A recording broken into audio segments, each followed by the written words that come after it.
stream, or I should say this afternoon's NASCAR 07 stream. New NASCAR yet again, as it is another weekend during the actual NASCAR off-season. And for today, we've got for you the Sharpie 500 at Bristol, the Bristol night race back from this 2006 season. Our final crown jewel event of the year, at least some consider this to be a crown jewel. I've always considered Bristol very high on the prestige side of things when it comes to NASCAR and its history and its roots. And here we are, trying to go for the win. Now, we're 1 for 4 in the previous crown jewel event so far this season. Actually, earlier this week, we ran the Brickyard 400. So, again, second place finish there. Led some laps in the race. Had a better car than I had anticipated. Made some adjustments throughout the course of the race that helped the handling of the car. Made it quicker because it didn't look like we were going to have a shot. Ended up leading 59 laps in that race. We did win the Southern 500. Led over half the laps in that race. Pretty much dominated that day. 269 of 367 laps led. The very next race, the Coca-Cola 600, we finished 5th, so another top 5 in a crown jewel, but didn't quite get the win. Martin Truex Jr. won that race. And by the way, the Brickyard 400 was won by Elliott Sadler. 7 laps led in the 600, and in the Daytona 500, we actually led 70 laps. Most laps led in the race, but we finished 25th, got caught up in the big one on the final lap, ended up DNFing. So that was the only DNF of the season. We are coming off our season worst finish at Watkins Glen, where we ended up finishing in the 41st place position, which was not great for ourselves. Greg Biffle just got his first win of the year, though, at Michigan yesterday. We ended up finishing 8th. It's been 5 races since I've won. I've not won since New Hampshire. 4th, 2nd, 41st, and 8th in the last 4 races. So let's try to get the regular season championship here today and end up eventually getting the win. Before I get the stream started, and I apologize for not doing this ahead of time, but I need to find out where we need to finish for today's race to clinch the regular season title. So give me one quick second on that. Let's see here.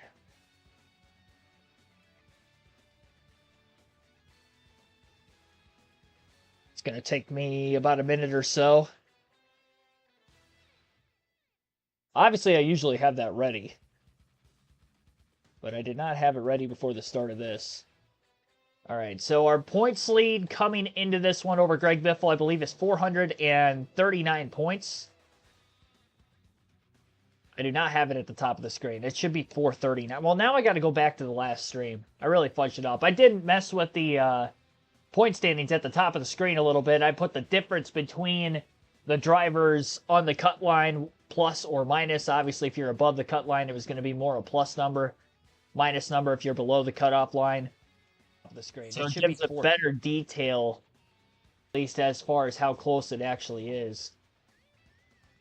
And we'll find out exactly who those chase drivers are after today, assuming that we do clinch the regular season title. We are going to have a good run, though, to do it. Especially if Biffle's going to be up towards the front all day. I had it right. 346, see? Good thing I checked. I thought it was 349. 346.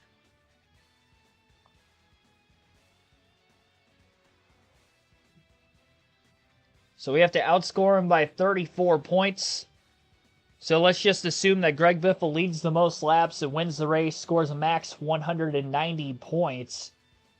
That means we would have to finish in 4th. Well, actually 5th, because we do have the tiebreaker.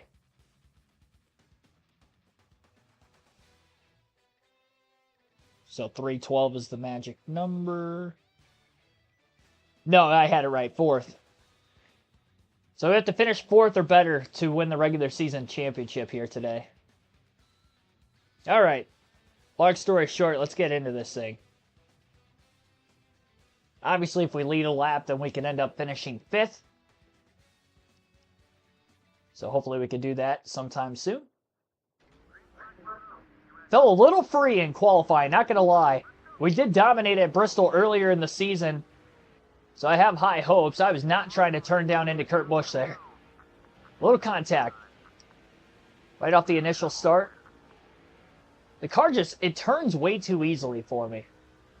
I don't know what it is, but it was turning way too free in qualifying.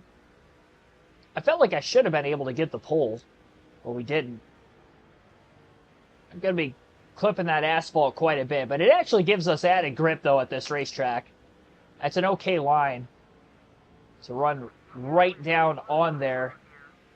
I still imagine that we're going to be the ones to beat in this race as well. Quickly getting back by Kurt Busch. Yeah, that's too much of the asphalt, though. That's the problem. I did that on my first qualifying lap. The second one was much better.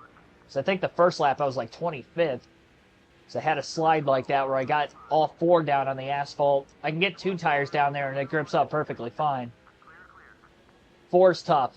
So Matt Kenseth's leading laps here. Ryan Newman qualified on the pole again. That's like the 4th pole for Newman in the last week or so. They called him the Rocket Man for a reason. Kenseth up here getting some much-needed bonus points. Comes in 12th in points, but only 4 points out of the chase. Wade, thanks for tuning in, by the way. Blaney looking to make the pass for second on Brian Vickers. And looking now for the lead on Matt Kenseth. Not wasting much more time. Dave Blaney leads at Bristol, lap 7. Kenseth still sits in second, Brian Vickers third, while the Penske Dodges of Ryan Newman and Kurt Busch fall behind, but still remain in 4th and 5th, and in that respected order with the 12th in front of the 2.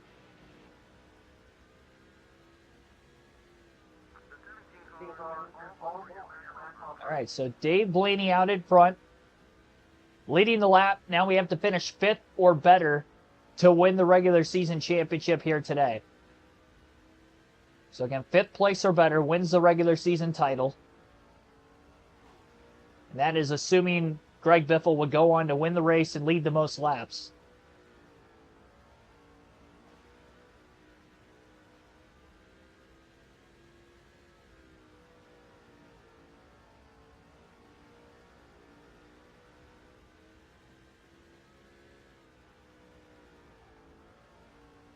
Could actually finish 6th or better and win the regular season title if we lead the most laps in the race. And Biffle still goes on to win, so out in front of the field, and I would imagine we should be able to lead the most today, so it's probably what we're going to be looking at. Not sure where Greg Biffle started this race. Not up in the front 5, that's for sure. I think he's just exuberated after finally winning a race this season. He'd been 2nd, 3rd in points for most of the year, but finally got his first win at Michigan in that fuel mileage finish. Outlasted Jimmy Johnson, who was outpacing him throughout the race on speed, but had the fuel side of things, and he's pretty much all but locked up 2nd in points. He could fall back behind Harvick, who isn't all that far behind him, but I don't see Biffle falling out of the top 3 at least. And even that would be a lot for him to drop out of 2nd. Kenseth is not letting Dave Blaney pull away. He's definitely keeping pressure on. I'm doing better at hitting my marks already in the race than what I was in qualifying, so that's good. We're only 16 laps in, so I'm just going to continue to get better and better. Keep me this track position as long as we can. Billy Kramer, thanks for tuning in. Your Chiefs are playing pretty soon. I actually forgot that they were playing some Saturday NFL games today. I was watching SmackDown yesterday after we got done streaming, and they had a advertisement on there for the Chiefs and Texans game because it was supposed to be on NBC, and I'm like, oh, okay, yeah, that's right. 1 o'clock, too. You got 2 NFL games, you got 3 college football playoff games, big football day today. That's what I'll be watching the rest of the day. So get through the next couple hours here on the stream. Yeah, noon local time for you.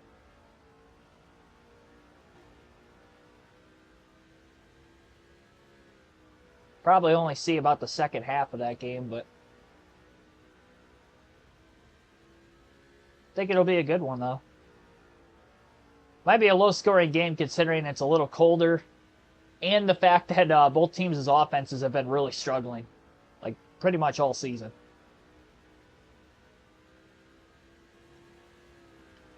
Alternate through the different camera angles for the first time in the race today. Again, lap 22. Had that little contact with Kurt Busch on the initial start when we were trying to get down to the bottom of the racetrack. Lost a spot, fell to 5th initially after qualifying 4th. But then right after that, just kind of quickly charged to the field, and we got to the lead in about 7 laps. 6 laps to be exact. We led lap 7. Through 23. Newman led the first lap of the race from the pole. Might have led the first couple before Kenseth took the lead, and then Blaney got out in front. So 3 different leaders already. Kenseth needs to pretty much stay right on Dave Blaney's heels. Even if he doesn't win the race today, it's going to be a massive points day for him. He could just keep himself in contention all throughout. Anywhere between a 2 to a 3 stop race for fuel purposes today as well. We'll have to wait to see exactly how far we can go. If we can go 125 laps a run, well, actually, we'll have to go a little more than that. 125 per run will only get us to about lap 475 after 2 stops.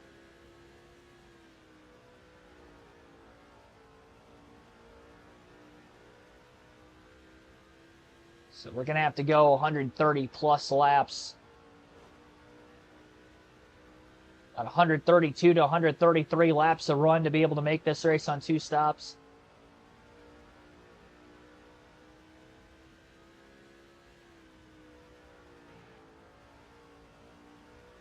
Chiefs have to win to get a first round bye. Unless Buffalo miraculously loses, but I know they have New England this weekend, so they're probably not losing this week.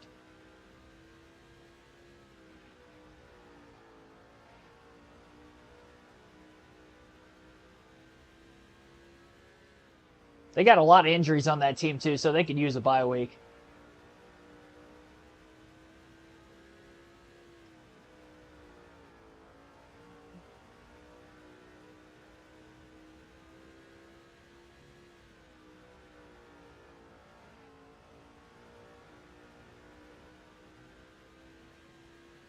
Hugging that inside. I will say with a little bit more of a free race car, I'm able to hug the bottom a lot easier.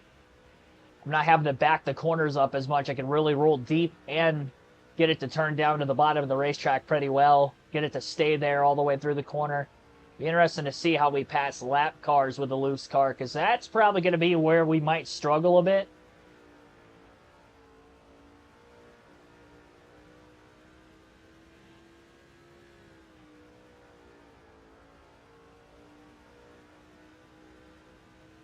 And obviously with this being just a half-mile short track, we're getting very close to lap traffic already, only 34 laps in out of 500.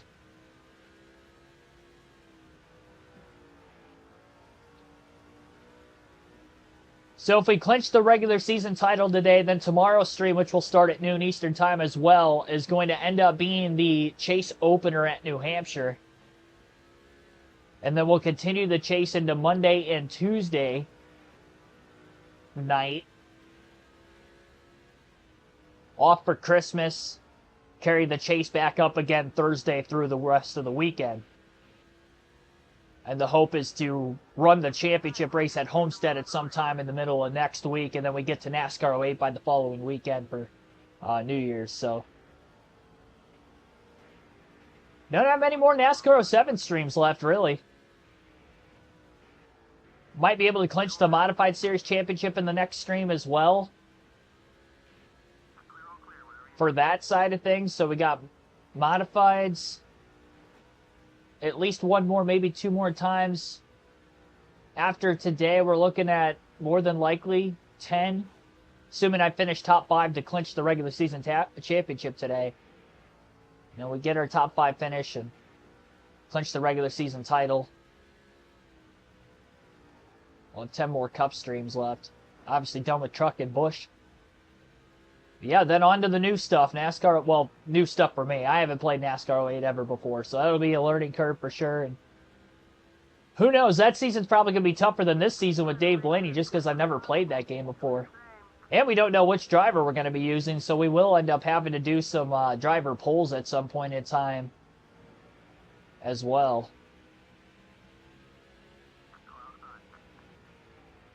Oh, Casey Mears blowing an engine. First driver out of the race today. in the first 40 laps. Dale Campbell, thanks for tuning in. Watching college football playoff games. I didn't watch much of the, actually, I didn't really watch any of it live. Indiana, Notre Dame last night.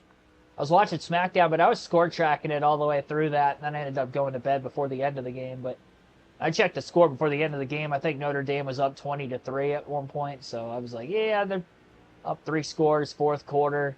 And they had the ball, I think, deep in Indiana's territory at that time, too. So I was like, yeah, this is practically over. Oh, boy, a lot of contact there. David Stremme. I got him off turn 2, and then I kind of got hung up on him a bit. Mike G, thanks for tuning in as well.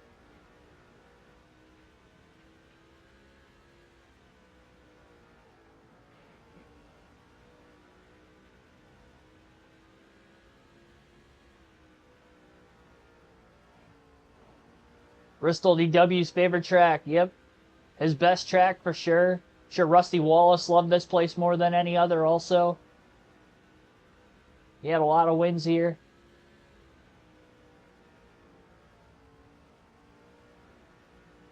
Kyle Busch.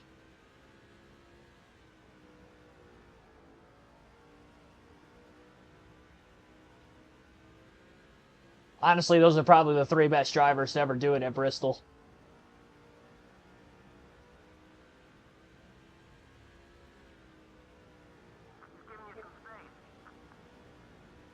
I'd probably rank DW over Kyle Busch, especially with, you know, Busch now with lesser equipment at Bristol. And he hasn't even been remotely good at RCR here. Short tracks in general, he struggles a ton.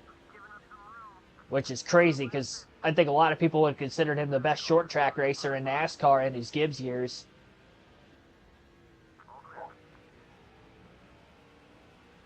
Go from the best to mediocre at best, it's tough. Dale Earnhardt was good here too. I wouldn't put him in my top 3 personally. I'd probably put him just on the outside of that.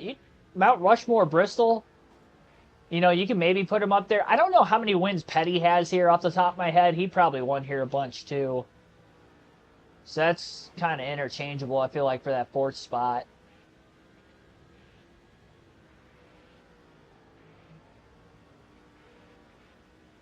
Dale went at Bristol without power steering. Well, to be fair,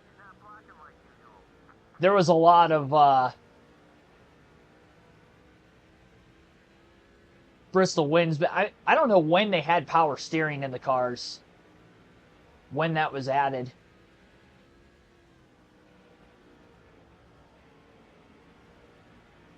It would have probably been in the, I want to say in the 90s sometime, but it could have been in the 80s. Yeah, Kurt Busch had good wins here too, but once Kyle came into the Cup Series, though, he started really taking away Kurt Busch's wins here at Bristol. Kurt was awesome here early in his career when he raced with Roush, and then after that, not really the case. He did win with SHR later in his career also, but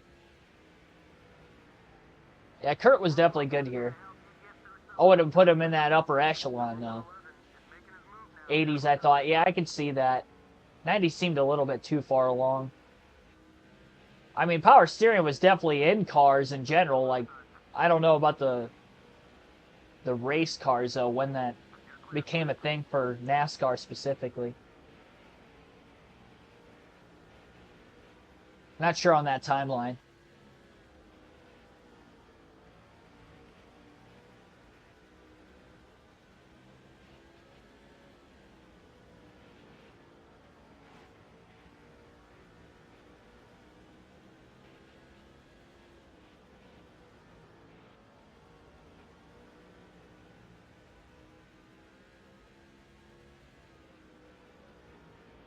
Well, we've grown out to about a 2.2 second lead over assuming Matt Kenseth's still in second place. So we are getting through lap traffic better than him. Only car we've even made contact with in the lap car side of things, David Stremme. And then Jeff Burton just that little bit there.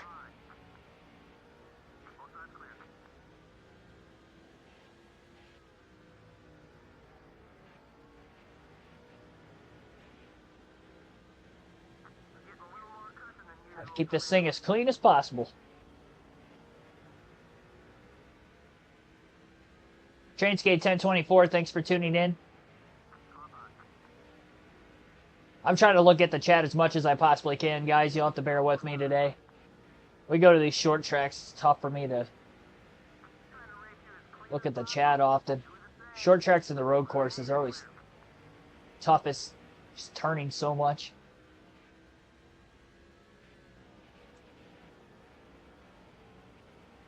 Look at the issue, Stock Car Racing Magazine. I definitely believe you that that was a thing.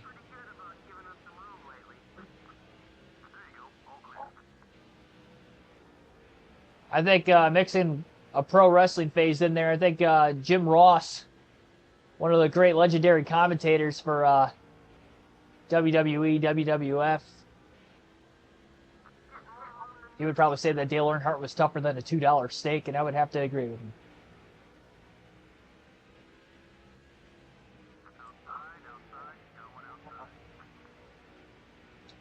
I don't think there was anybody tougher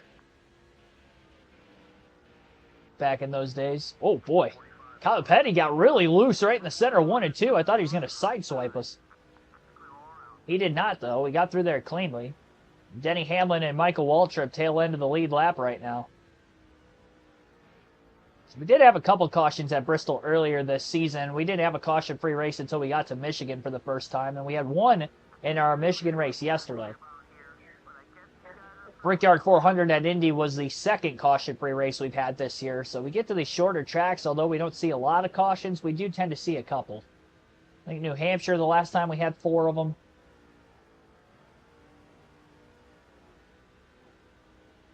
Jarrow is great. Yeah, he is. He's my favorite personally. The commentator side of things. Wrestling history.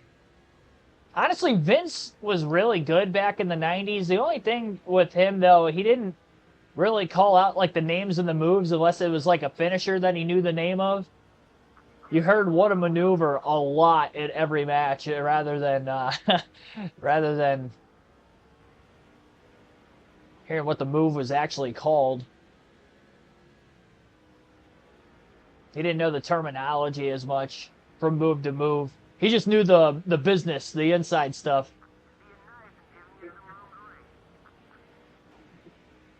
So it would get pretty repetitive at times.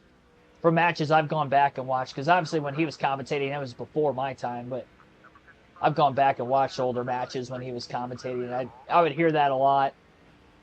He definitely had the voice for it, though.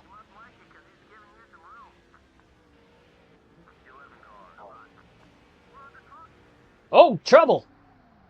Oh, my goodness. Barely missed that. I was on the brakes forever there. Couple cars got tangled up. Joe Nemechek, Martin Truex Jr. Here we come right at the very end, just missing it to the inside. Just kind of sliding the front tires when I was on the brakes, too. I couldn't get it to turn down the track. Almost had to come to a complete stop just to miss it.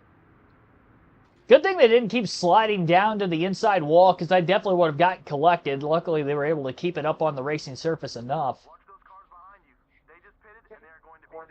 Okay, so I stayed out to keep track position there, but it does sound like we had cars on pit road following that first caution. Green flag will be back in the air here at Bristol, lap 78 already. Didn't even get to halfway out of gas for us here, so... Trying to hold on. Greg Biff will get a cycle up to second, just chopping him off. Lap cars, Jeremy Mayfield, Michael Waltrip got by to the inside initially there. Gonna get by Mayfield. Gonna get underneath Waltrip now. And now we're halfway out of gas. Okay, so we're about halfway through the run. I probably could have pitted there, but I wasn't sure if they were going to or not. I probably could have assumed that they were going to pit. We're not in a bad spot still.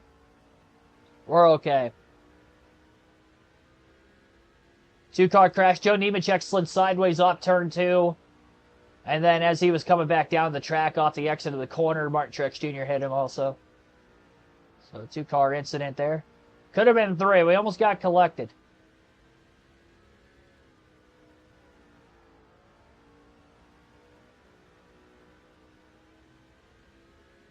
That would have just gone on to the bad luck we've had over the last several races, honestly. I mean, even though I finished in the top 10 in 3 of the last 4, like, we still had an 8th place finish at Michigan yesterday, but I threw away our chances to win so badly in that race. Really not my on-track product. Like, I did a great job. I ran clean the whole day. Barely made contact with anybody. It was one of my cleaner races of the season, but strategy was looking good there. Pitted during the lone caution of the race, took the fuel mileage situation out of it for us, and we could just go for raw pace, and that allowed for us to lead the most laps still. But unfortunately, despite leading the most laps in that race yesterday, we finished 8th because when I came onto pit road the one time, I kind of spammed the throttle to just get a little more onto pit road because I had taken it easy on the pit road entry after speeding twice before that. And then go figure, that time I spammed through the pit selections and the default settings had it at half a tank of gas for some reason. So instead of taking a full tank, we only took a half tank, and that left us about a dozen laps short on fuel to the end of the race. Had to pit in extra time.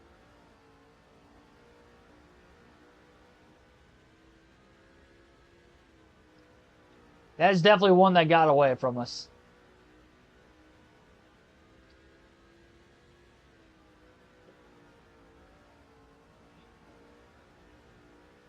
Wish I could have that back, but fact of the matter is, here we are. Either way, we were going to have to run this race today because Greg Biffle did win the race, so if I would have won, he probably would have finished second.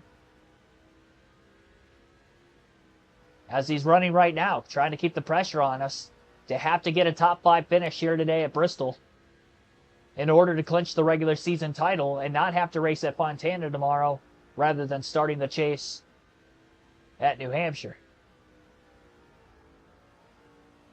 That Fontana race is 500 miles too. I'd be A-okay with skipping a 500-mile race. We won there on fuel mileage earlier this season, but it's probably going to be another product of I'm not going to have a lot of speed. So it's going to be a tough one to win anyway. Let's get that regular season title tonight. We'll find out who our 10 chasers are at the end of the race, and you just end up simulating those last 2 because we can't fall out of the 1 seed.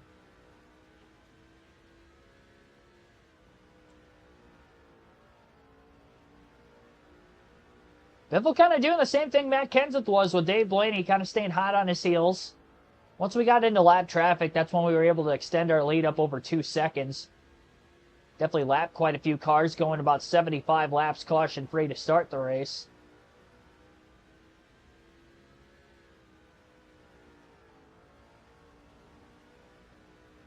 Lancelot, thanks for tuning in.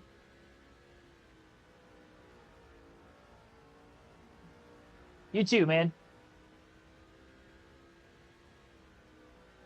No skips allowed, we need you. Well, I mean, by skipping the races, we're not skipping stream days necessarily, so I'll still be here tomorrow. I'll just be running New Hampshire. I'm not taking like 2 days off.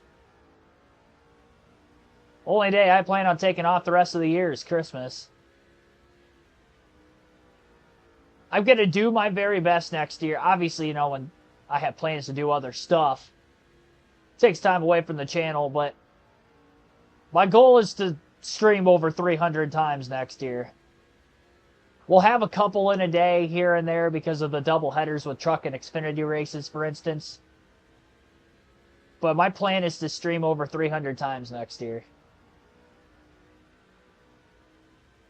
So that gives me 65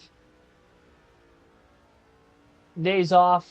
You know, that's 2 months total. And obviously I'm going to have to take off days of streaming when I travel and go to races and stuff, so that's kind of included in there. I think I could do that pretty easily.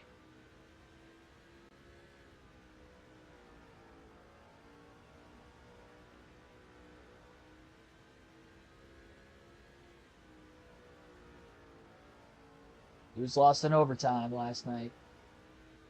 At least they got a point. Red Wings have had a problem with that. It seems like they A lot of games that go into a shootout or overtime, they lose. Although they did win the last one that they had in a shootout against Buffalo a couple weeks ago.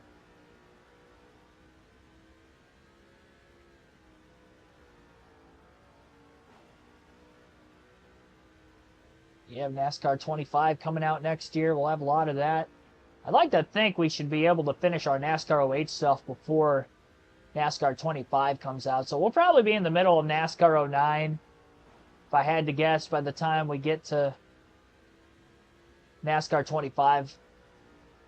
I'm assuming that that's because NASCAR 25 is not going to come out until the playoffs start next year, which would be in September.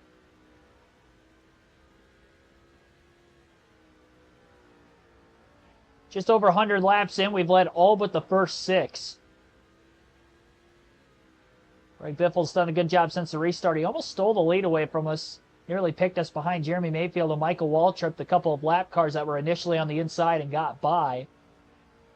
But yeah, Dave Blaney's led for 100 consecutive laps here at Bristol. And we are going to have to pit under green flag conditions before everybody else because they pitted under the caution. We did not. It's going to be very interesting to see how this is going to work out, but when we get those fresh tires, we're going to be hauling the mail. Problem is, though, we're going to go probably 2 laps down.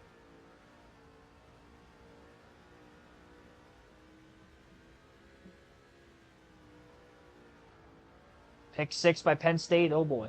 Yeah, I think somebody might have asked me, or I might have talked about it earlier in the week, but actually, it might not have even been on stream. I definitely remember talking to somebody at work about it. Because, obviously, living in Ohio, a lot of Ohio State fans, whatever, and they were kind of nervous about the game this weekend just because they didn't play well at all against Michigan. But I was like, no, they'll be fine. I don't think they have anything to worry about. I don't see any of the home teams losing this weekend. It's just the teams that they're playing against, I feel like they're just far more superior on top of the fact that they're at home. You get the home field advantage side of it, especially with, you know, for instance, the Ohio State game and then the Penn State game. They're playing against teams that are from down south that don't experience the 20-degree weather they're going to have to be playing in this weekend. And I feel like that's going to affect college athletes maybe more than pro athletes, just because when you're in the NFL, you might have some players that grew up from like northern states, even if they're playing for, you know, somebody down south in the NFL. So they grew up with it. They know what to experience. But a bunch of 18 to 22-year-olds, you know, a lot of those players at the University of Tennessee at SMU, they're from Texas. They're from the state of Tennessee. They're not from up north. They might have a select few, but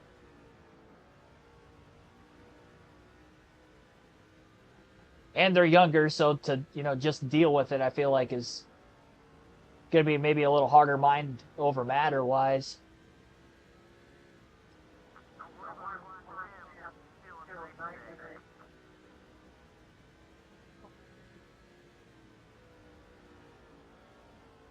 Getting into lap traffic, 1 second lead for Blaney over Biffle. Passed 1 lap car already during this current green flag run.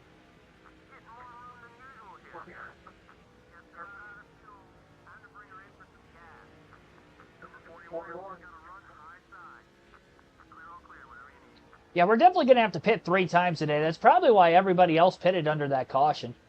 I wasn't sure at the time because we weren't halfway out of gas yet, but then we got to that just after the restart, about lap 79-ish.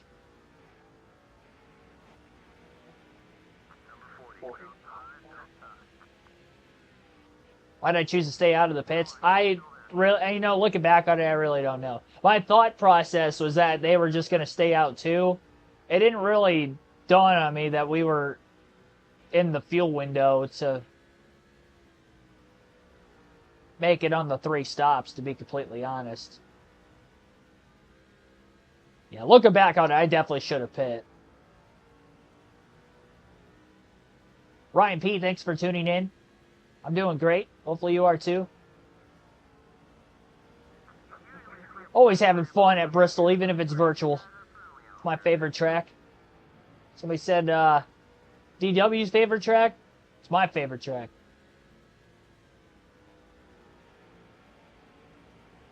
Big line of lap cars just up ahead. I mean, we can still go.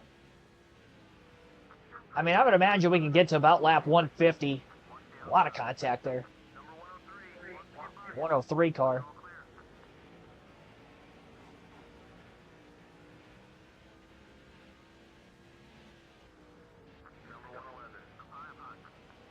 See, the thing is, too, if we catch a caution, we're probably going to pit. Well, we're definitely going to pit if we catch a caution before we have to enter pit road.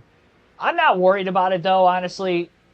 I think we've got enough speed in this thing, especially when we get 4 tires on it. We have 75 lap pressure tires on everybody. The fact that we're pulling away in lap traffic right now on, you know, older tires as it is, and the fact we've led as many consecutive laps as we have, we've got a rocket ship here today. And it'll be on full display when we make that 4-tire stop. It's Bristol, baby. Yeah, it is.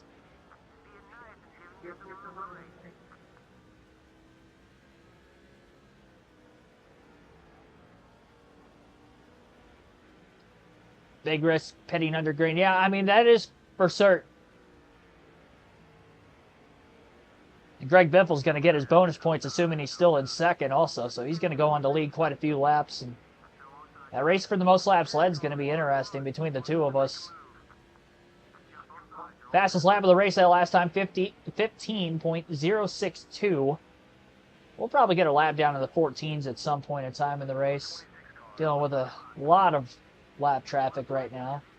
Oh boy, a lot of contact there. We're good, we're good. My idiot self was not being patient enough and tried to take it 3 wide at Bristol, and that almost wrecked a few cars, including ourselves. We're good. I don't know why I decided to try to go 3 wide there. That was so late in the corner when I did that too. I mean, I clearly had a run, but we're probably better off waiting another corner or so. It worked out, though. That's all that matters.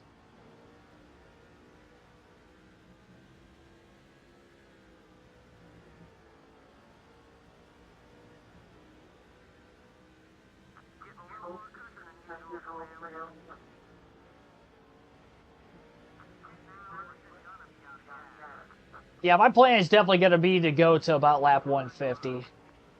We're going to take this as far as we can. Like I said, just in case we are to catch a caution. Lone yellow of the race so far, lap 75. A 2-car incident off turn 2 involving Joe Nemechek and Martin Truex Jr. Dave Blaney has led every lap from lap 6 to lap 134 after starting 4th. And has not ran a single lap outside of the top 5. But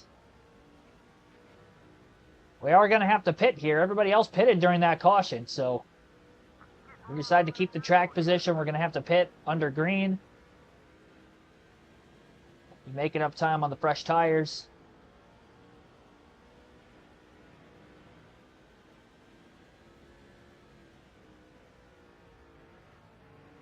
We're going to have to ask for an extraordinarily long green flag run if we don't catch a caution before we pit.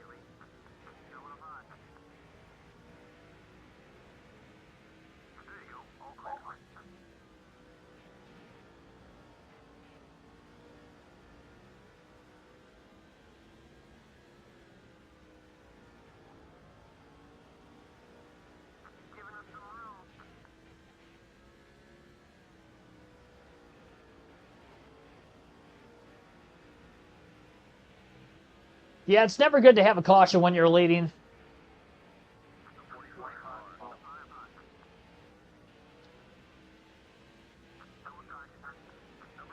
Unless you're losing a ton of time and it looks like you're going to get passed and you're nowhere near a pit stop. That's the only instance that I can think of that you wouldn't want to caution while leading. Unless, obviously, you're in the middle of green flag stops hoping for a caution, you happen to take the lead also, but that would be a different circumstance. When you're on the right strategy and you're just flat out leading the race. So you don't want to caution. I didn't hear what number it was, but somebody's going to more than likely return to the track. Might have been the 42, Casey Mears. Saw him blow an engine earlier. A lot of white puffy smoke coming out of the back of the car. He's on pit road, but he hasn't returned to the actual racetrack yet.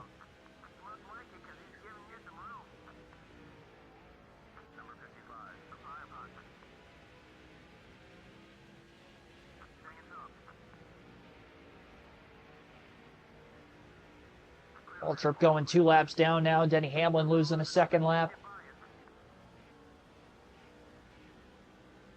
There were some of the front cars that were 1 lap down earlier for that caution. Got a 3-second lead, largest lead of the race for Blaney.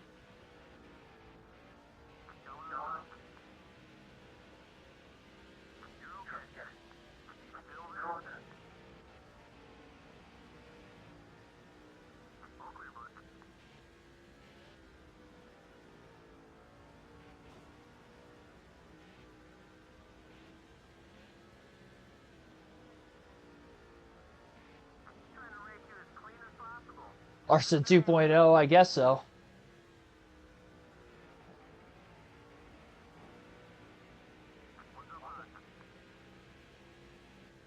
It is nice to know that we're passing traffic a lot better than everybody else in the field, too.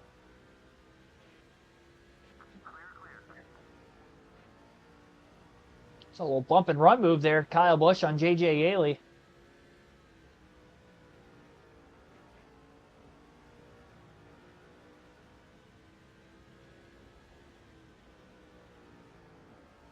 Our pit stop is going to be on the front straightaway. Got the 2 separate pit lanes, obviously, at Bristol.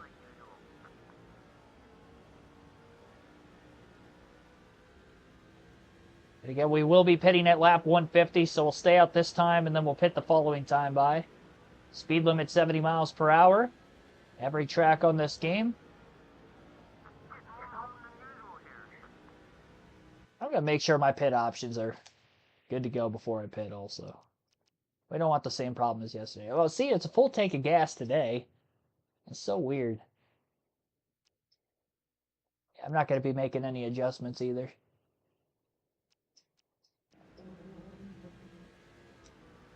On our way to pit road. I mean, clean pit road entry. 4 tires and a full tank of gas. And it's going to be about another 70 laps or so before everybody else pits because they pitted during the caution.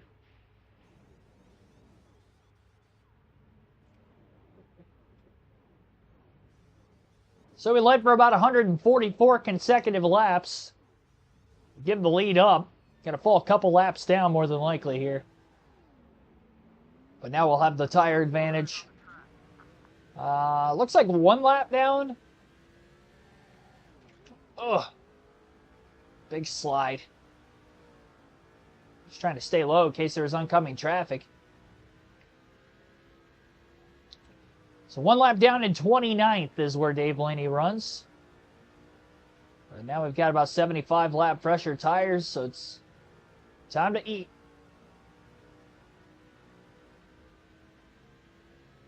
And Greg Biffle out in front, he's going to get 5 bonus points. Again, we only have to finish 5th or better to clinch the regular season championship. Obviously, I'd like to win the race, but, you know, big picture here. And that's if Biffle were to win. So he's obviously quick. He's leading laps for the first time today. 4th different leader of the race. Ryan Newman, Matt Kenseth, Dave Blaney, and Greg Biffle are the 4 drivers to lead a lap. This thing, I'll tell you what.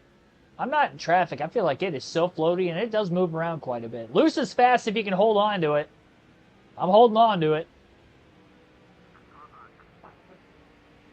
Try to avoid contact at all points in time here. Big line of traffic up ahead. It's about the traffic that we were going to get into as the leader, but didn't quite get to them yet.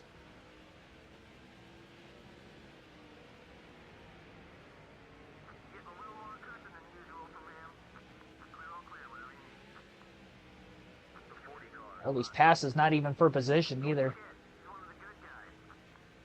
Haven't caught anybody else that's one lap down yet.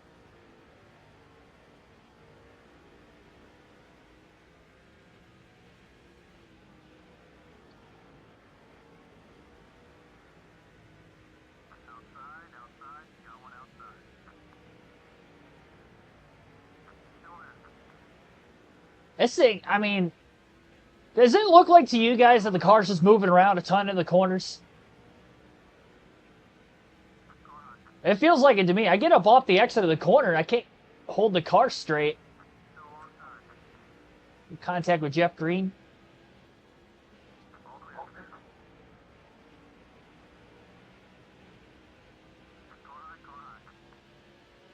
But Jeff Green being as close to the top 10 in points this late in the season as he is.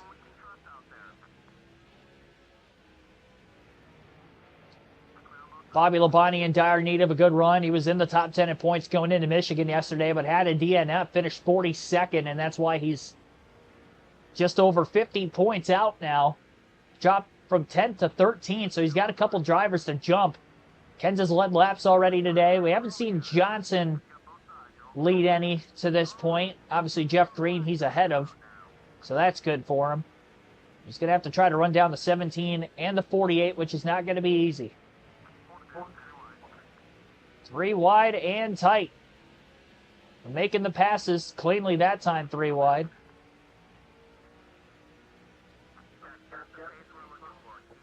Must stay green. Yeah, this is true.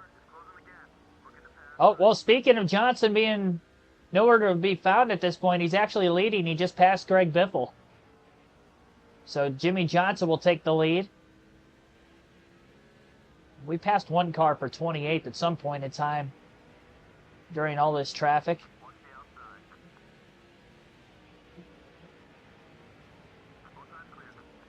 I'll tell you what, when everything cycles through, though, we're going to have a massive lead.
Got a lot of racing still to go. Lap 172 of 500.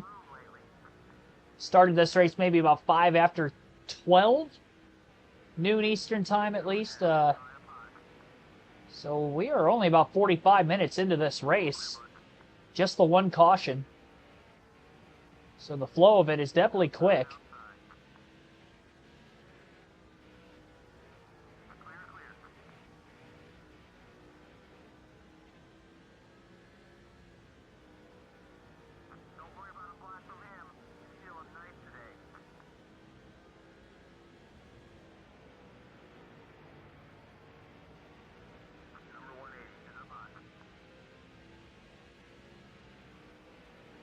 Pass on Hans good. The 180 car is going to be for position.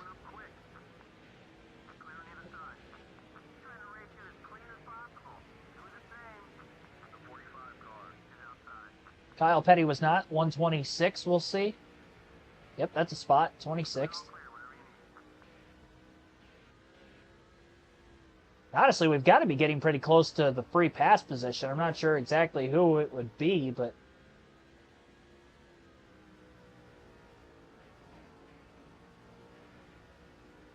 I mean, you look at the gap between us and Jimmy Johnson right now. We made up a lot of time. Initially, it was Biffle that was leading. Not anymore.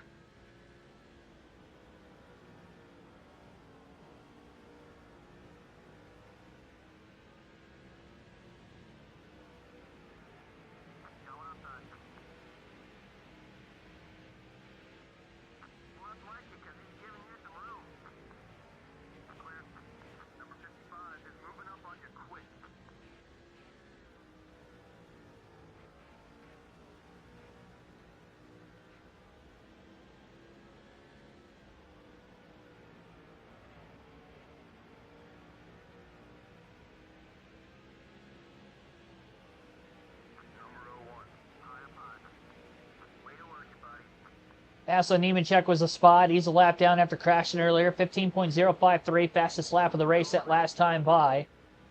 Pass on Kenseth, obviously not for a position. He's still up there towards the front of the field. Tony Stewart is not going to be a spot either. He is also on the lead lap. Same for Kevin Harvick. Sorensen, I think, is multiple laps down. Hamlin might be for a spot in the 11 car.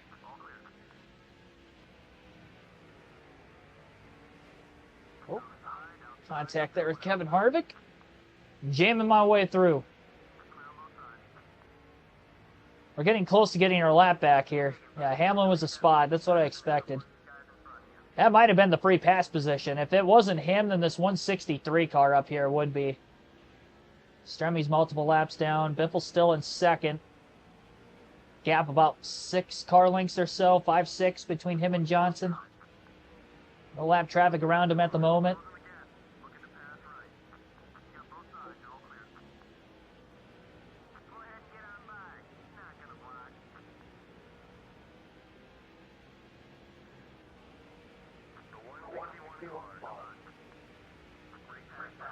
Yeah, that pass was for position. So now we're in the free pass position. Going to get up in front of the second place car, Greg Biffle. Here's race leader Jimmy Johnson.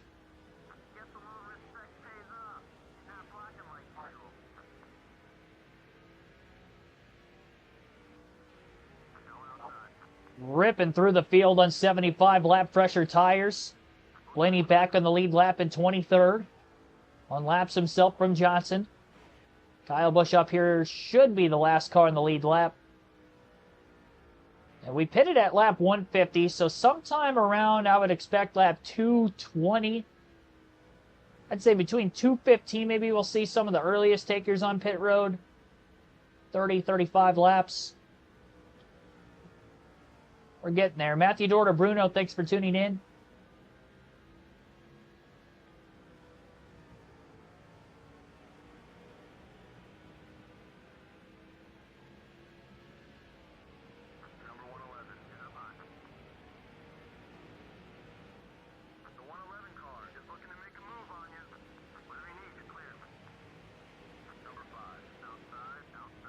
But that pass on Kyle Busch was a spot, as expected.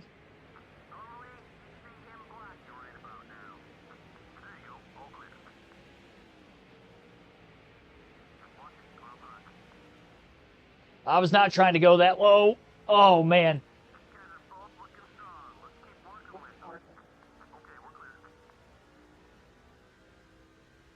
Felt like my car just got sucked down there.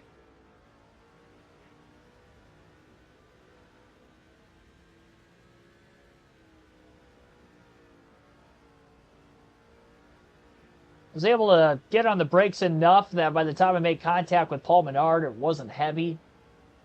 Didn't just jam him up into the wall. If he wasn't there, I probably would have hit the wall, honestly. Really close to it. XX Larry, thanks for tuning in. Running as Dave Blaney for the season.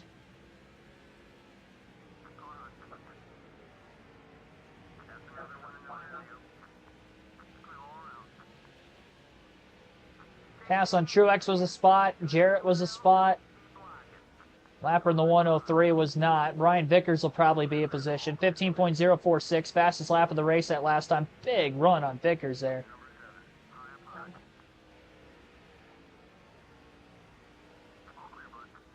He's able to get it to grip up on the black of the asphalt. Fastest lap again, 15.013. There was a lot of speed down there that last lap. I just can't run like, if I get the right side tires right on that yellow line, it's almost like a cheat. It hooks so well. Only 11.8 seconds off the lead now. 17th. And coming from a lap down because of pitting under green flag conditions. Really, we were almost 2 laps down. We were probably a lap and 3/4 off the lead. And now we're about 2/3 of a track off the lead from where we're at. Lap 200 this time by. Currently 16th after that pass on Elliott Sadler. So him running in 17th, that's not good for his chase hopes. Same for Jeff Green, who is now 16th after Dave Blaney has passed him. Looking by Marlin for a position. Jeff Burton was a lap down already. 14th place for Dave Blaney. A lot of spots up for grabs in front of him. Newman, Labonte are definitely for position. I don't think Riggs is. Nope, Riggs is not. Might be Jeff Gordon in the 24 car right in front of Bobby Labonte. Gordon had that DNF. They're giving himself a great hot streak going into the race yesterday. That ended the hot streak, and now he's running just outside the top 10 today, so not off to a good start in the first half of this afternoon's race.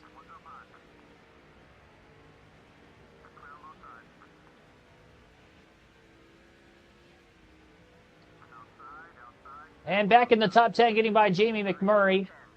Thought Jeff Gordon was going to be able to follow us to the inside there. He was not. Jimmy Johnson still leading. He's led for quite some time now. He took the lead from Biffle, who initially took the lead after Blaney had pitted from out in front. Longer they stay out of the pits, we're just going to continue to cut into this deficit.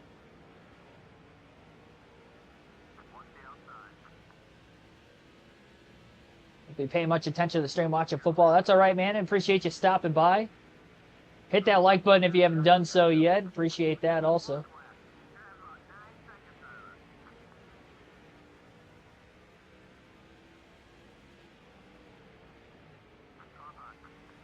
I mean, I'll be starting Monday's stream a little earlier so I can get it done before the Packers game on Monday night. Probably looking at a 5 p.m. Eastern start rather than a 6 for the midweek stream. For our Dover Chase race, assuming we get this top 5 today. Up to 7th now. We'll contact with the 126 in the middle of the corner. Nothing too bad. Dale Jr. will be 6th place.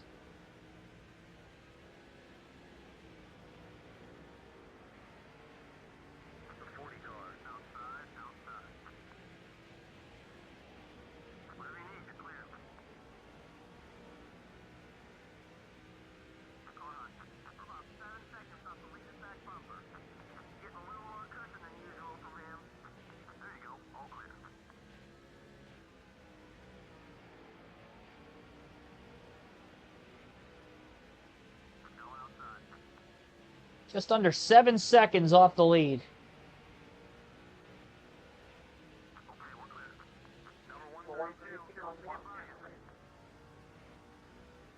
Should be seeing pit stops from the leaders here sometime soon.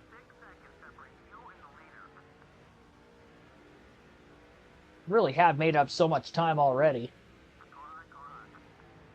We can make it on 2 more pit stops the rest of this race, which is probably going to be the same as everybody else. So we still have 6 seconds to make up.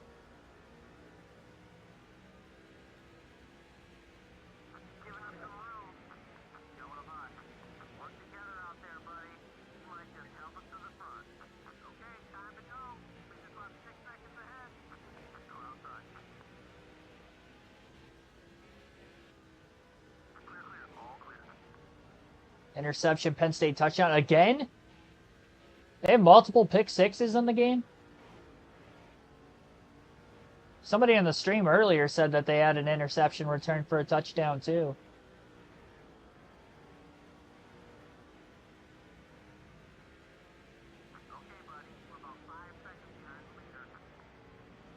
Lead differential between first and Blaney in 6th. It's about 4.7 seconds. Matt Kenseth is the 5th place car just up ahead. Kenseth, Johnson doing what they need to do right now to try to get into the chase. Now remember, they could still both get in if they're able to catch the likes of Dale Jarrett, Elliott Sadler. I don't know where Jarrett's at on the leaderboard, but Sadler was back in 17th. So it is possible that both the 17 and 48 still get in, even though they're fighting for 10th with each other currently. A 1-point difference on the chase cut line coming in. Mathematically, 4 drivers were locked into the chase coming into this race today. And those drivers were Dave Blaney, Greg Biffle, Kevin Harvick, and Jeff Gordon. Those are the 4 that were locked into the chase.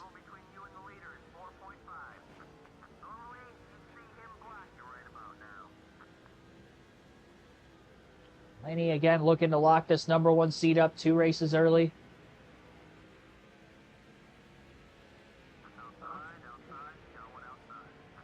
Bobby Gordon getting loose on the outside lane. Still gaining ground. Tony Stewart's going to be the 4th place car. 2.5 seconds behind Johnson, but Johnson's pitting. So Jimmy pits. He'll give up the lead to Greg Biffle. And we're starting to see those green flag pit stops now. Honestly, for the sake of staying on the same strategy as the rest of the field, I think I'm going to pit with these guys when I know I'm in my window at least. Going to get by Tony Stewart for second. Kevin Harvick's leading now after Greg Biffle had pitted a lap after Johnson. So Kevin Harvick getting 5 bonus points for the first time today. He can still finish as high as second in the regular season points. Him and Biffle both running top 5 today. Both have 1 win on the season. In fact, actually, I think Kevin Harvick has 2 wins on the season. Biffle with 1.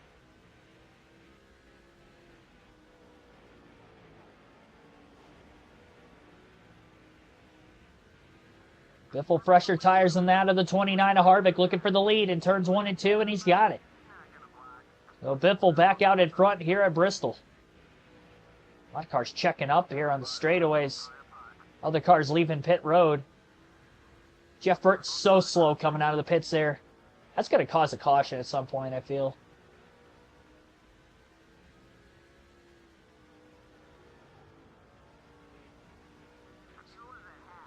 Halfway out of gas at this point in the run. Not everybody's pit yet.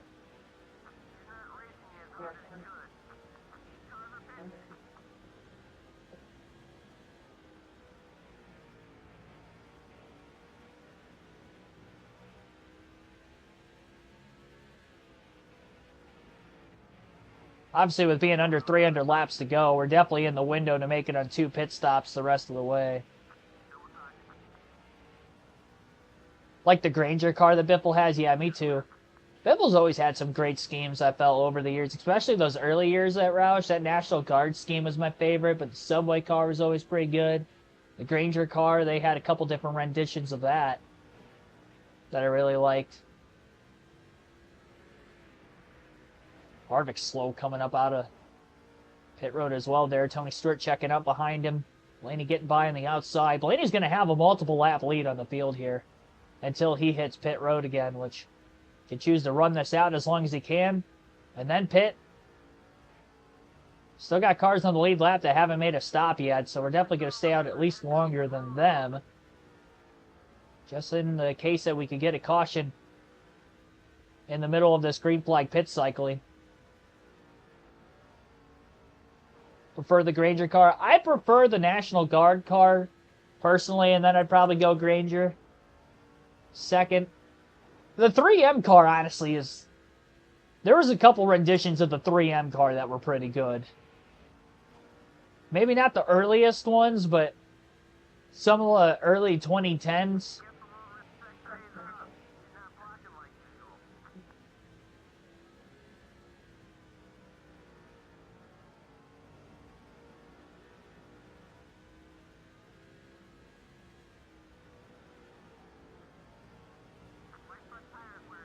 Granger car, NASCAR Thunder 2003. Yeah, he only really had it for the first couple years of his Cup career. But then also had it through his championship run down in the Busch Series, too. The 60 car. There's that in the charter scheme. 3 wide here at Bristol. Formed through it cleanly. 1 lap lead on the field here for Dave Blaney with everybody cycling through green flag pit stops. You choose to run this out for probably about another little less than 60, 70 laps until we have to make our stop.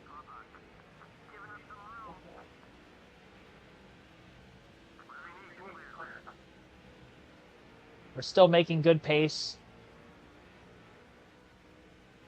So it's probably going to be the play for us so we can lead as many laps as possible.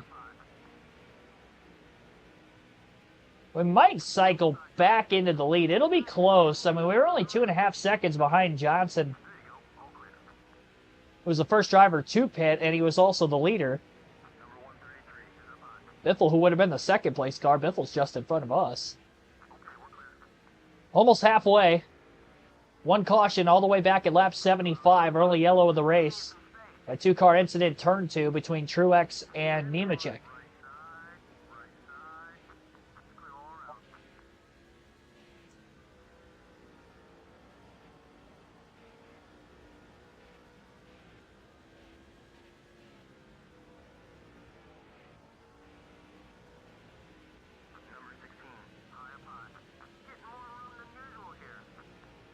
Looking to the inside of Greg Biffle. Going to put him a 2nd lap down at the time.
Officially halfway through the Sharpie 500 at Bristol here today.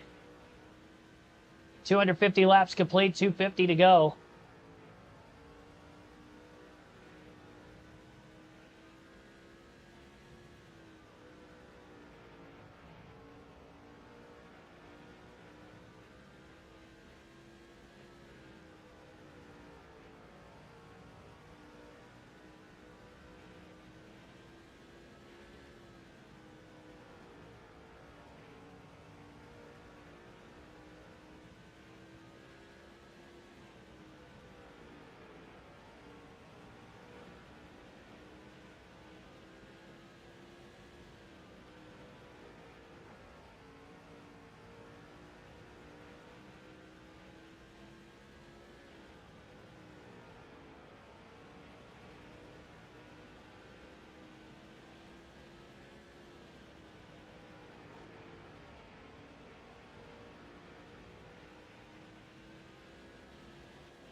Just creeping in on a couple more cars.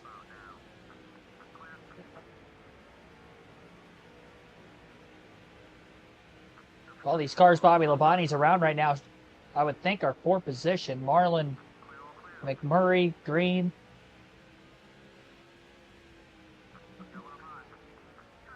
Green must have cycled in front of him through the green flag stops because I thought he was at the back of all four of these guys. So great cycle through green flag pit stops for Jeff Green. Gains him a few more positions. Marlin getting back by the 26 and the 43 here as well.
Still trying to catch that 66 car of Jeff Green to put him another lap down. This works by Denny Hamlin. Another SMU intercept. Jeez, it's tough. It's getting ugly for that quarterback. They're still in the first half yet, aren't they? I mean, the game just started an hour ago. Score update on that game?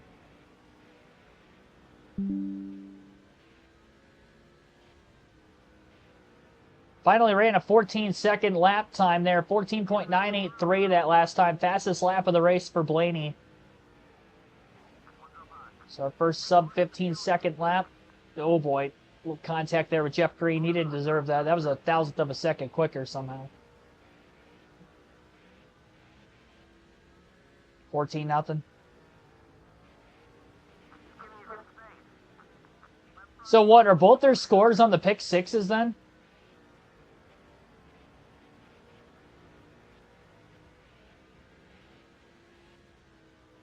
Two pick sixes, is that the only scores of the game?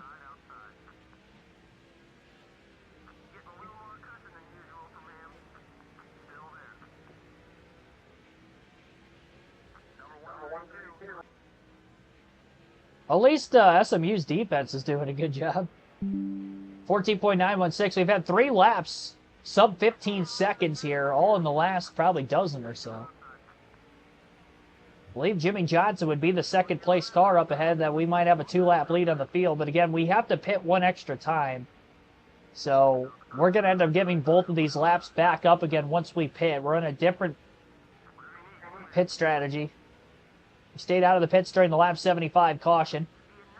And because we've gone green for so long, is it just ran another fastest lap of the race. 14.850 that last lap. And we do get by Jimmy Johnson. So 2-lap lead on the field, but we will have to pit 2 more times the rest of the race. Everybody else can make it on 1 more stop. So staying out of the pits. That strategy is looking like it should work. I think we'll cycle back into the lead even after we pit again.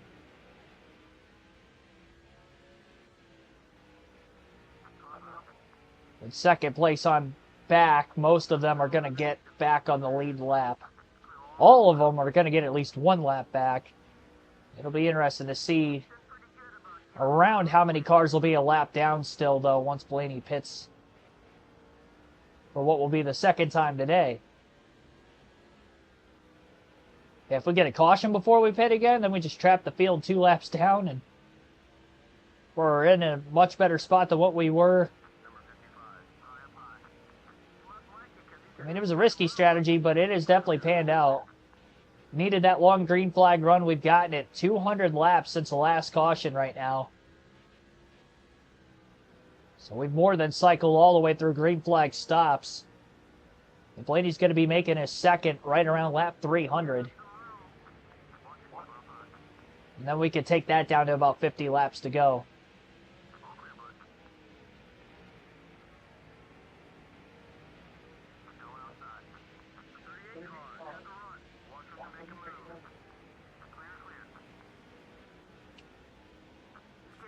Oh!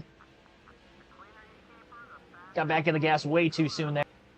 That might have been the first time I think I've hit the wall today. I think I've made contact with other cars, but that might have been the first time I've actually scraped the wall in this one.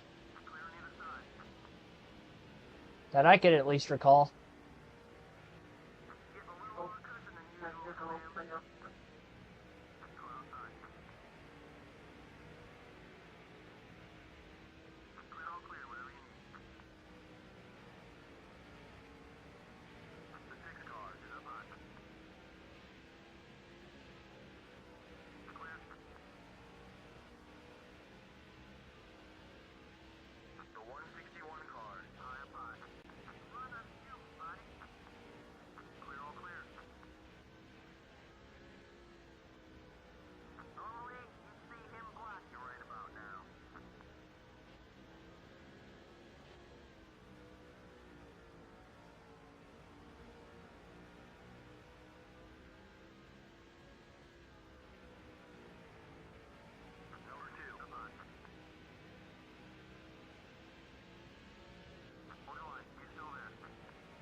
Picking Jeff Gordon behind the 45. Kyle Petty, a little contact with Petty. Stuffing it in there. I thought he was going to try to hit me back. I was like, wait a minute, I thought he was still an ally. He's been loose around me a couple times, though. I've gotten underneath him, and his car just looked sideways. That wasn't the first time. Oregon for the championship? Yeah, Oregon or Ohio State would be my pick. I would say Oregon my 1, and then Ohio State my 2. I filled out a bracket on ESPN. They were doing like a bracket challenge for it. You could fill up to 2. So I did the same bracket twice, but only I had Oregon going all the way and Ohio State going all the way on the 1. They'll have to play each other. I think whoever wins that game is going to win the Natty. Carson Beck, from what I heard, or headline-wise from what I've read, that Georgia's planning on playing without him. So they're strategizing basically their games in practice as if he's not going to be their quarterback, which I think is actually good. So that way, if he does end up playing, all right, you just business as usual. But if not, at least they have a game plan of what to do offensively. So having this bye week's huge for him.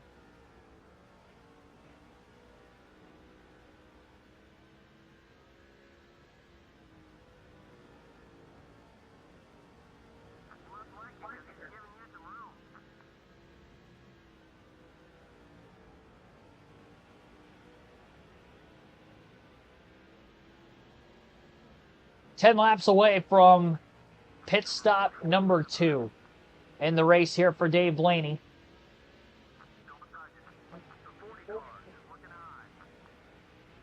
Again, I would imagine with a 4-tire stop, he will still cycle back into the lead.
All right, we're going to be pitting this time on the front stretch yet again. Second stop of the day, both under green here for Dave Blaney on the alternating pit strategy. Easily getting to pit road speed. 4 tires and a full tank of gas for the 22.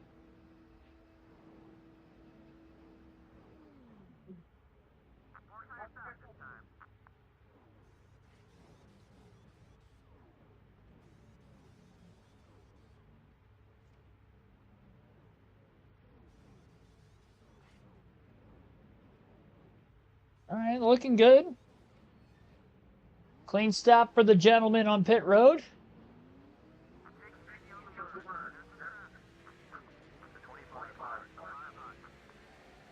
Oh.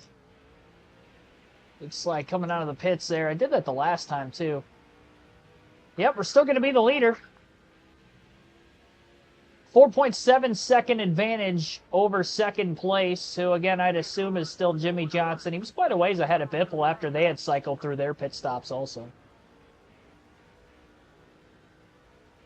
So a little less than 200 laps to go now. Everybody has to pit one more time. And we've got that 4.8 second cushion, so that's good.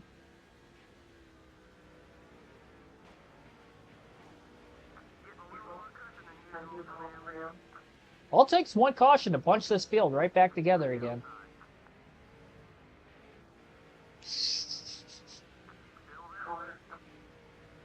Like that. That line through 1 and 2. Better than making contact with Vickers the next corner like I did. Alright. Now Dale Jr. was in the top 10 earlier. I think he was running around 6th or 7th. He's right in front of us, about to go a lap down, so... Yeah, there are definitely not many cars on the lead lap anymore. And that's what happens when you go over 225 laps green at Bristol.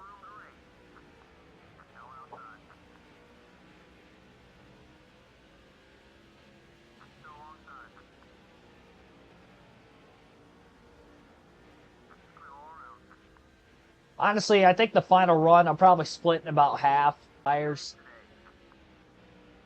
They'll all have pit before that point anyway, so we'll still have slightly better tires. I don't expect the rest of the field to pit the rest of the race if we were to get any cautions after that. I think we'll be in a good spot.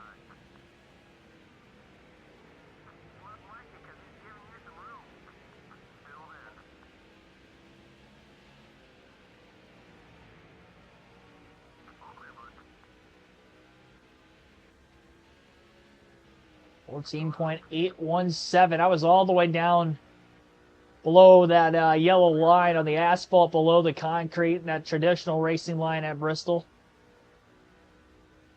Through 3 and 4, and that allowed for the fastest lap of the race. So we've been down in the 14.8s.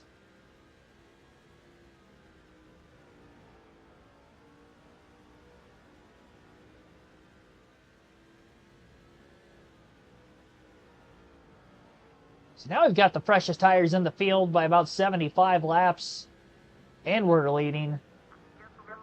Really able to grow this lead back out again. I'm not trying to run that low. Flip the left rear corner panel of Newman's car. Newman might be a lap down already. If not, he is now. So he's either 1 or 2 laps down.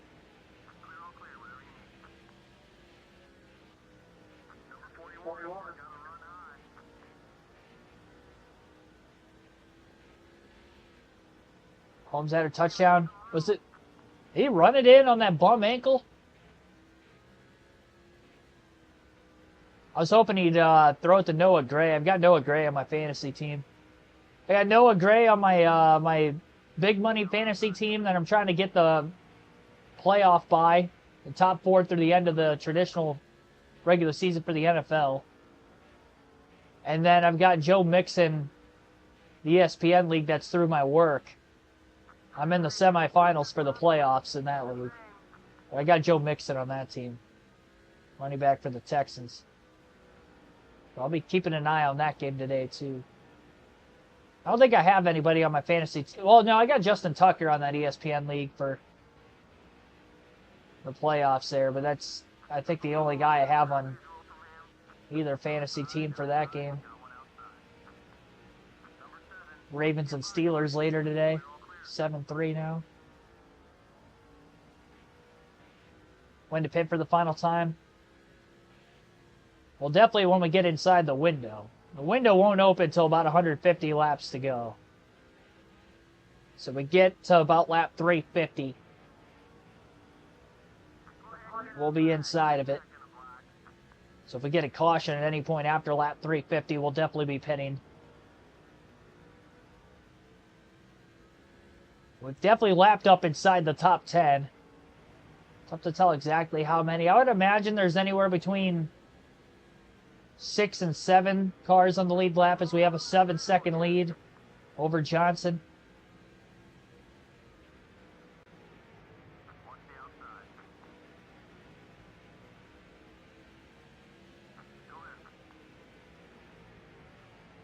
See, that's the thing, though. Johnson can be dangerous for the championship if he gets in. Like, he might be the 9 or 10 seed. He could go out and win the title. He's only 40-something points out at first.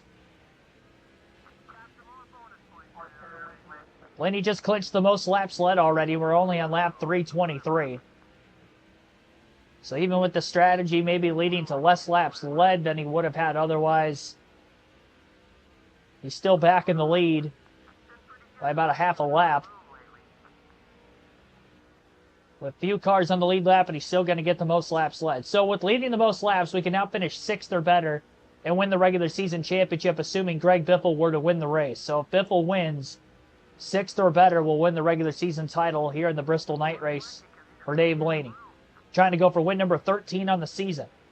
This will only be his 3rd win since the Southern 500 in race 11. This is race 24, so we have definitely cooled off quite a bit as we got into those intermediate tracks through the summer stretch of the season. 6.5-mile racetracks in the chase. That is what we're going to have to deal with. 1 super speedway. Or sorry, 5.5-mile tracks and 1 super speedway in the chase. Those are going to be our toughest races. So we have to take advantage of New Hampshire, Dover, Martinsville, and Phoenix. Like, those are the 4 races we have to win, in my personal opinion, to give ourselves a chance for the championship at Homestead. Not just a chance. I want to be the points leader going into Homestead. Because we're only going to have 5 points between positions, you know, when we start the chase. So we're only going to have about a 55-point lead over 10. Things will tighten up a bunch. The good news is for us that obviously we'll have the number 1 seed, so we'll be ahead of that. We'll have that 5-point lead.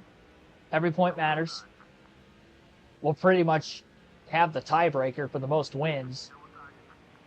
All but locked up. Especially if we win another one here today.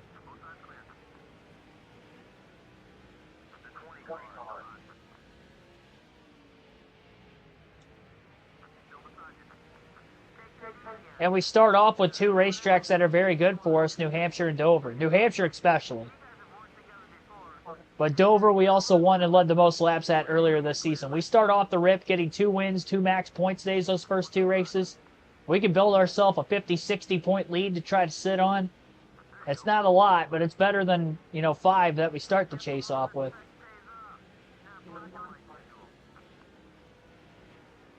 Because I'd imagine there's going to be some other drivers that are going to finish like right behind us in both those races, and we're not really going to have that massive of a points lead even with the 2 wins.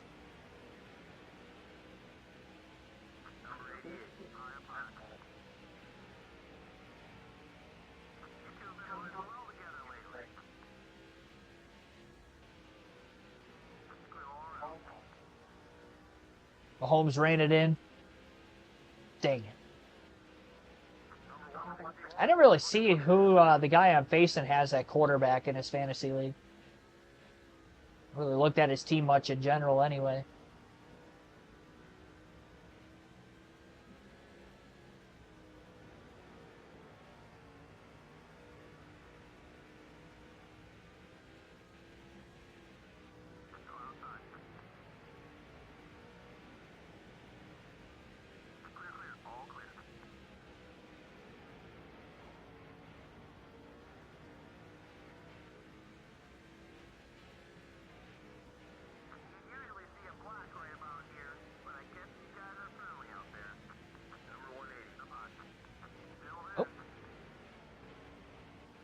126 car blowing an engine down at the bottom of the track I just saw.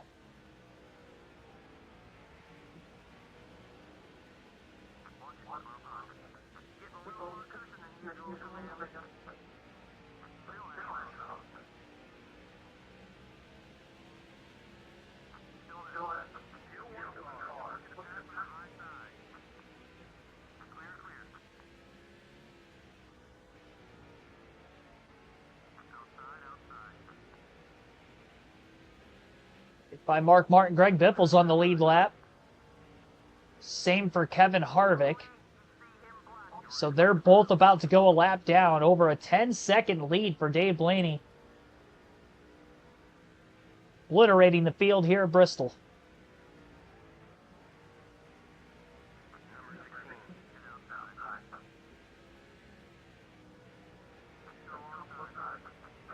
Blaney underneath Biffle.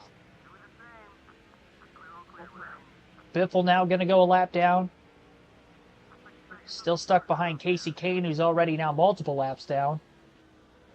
11.3 seconds off the lead for Dave Blaney. Or, sorry, ahead of second, I should say. Jimmy Johnson's off the lead by that much.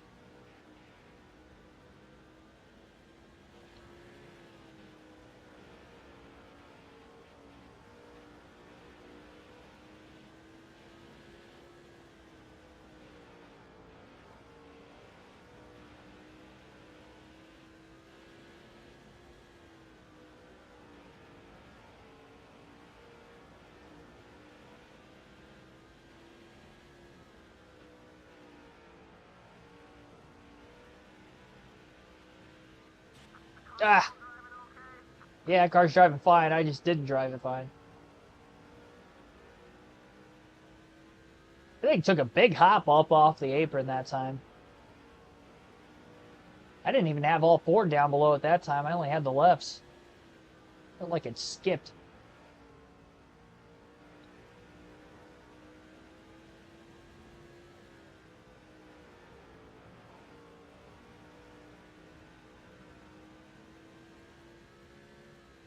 Lost a little time to Harvick. 12-second advantage over Jimmy Johnson.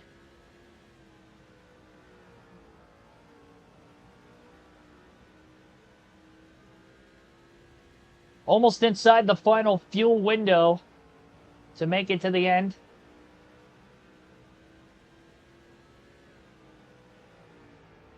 So if we were to see our second caution of the race, we'd more than likely be pitting. I'm definitely pitting from right here. We're so close at this point. So any more cautions will hit pit road, unless obviously I will have already made my final stop. At that point, we would just stay out.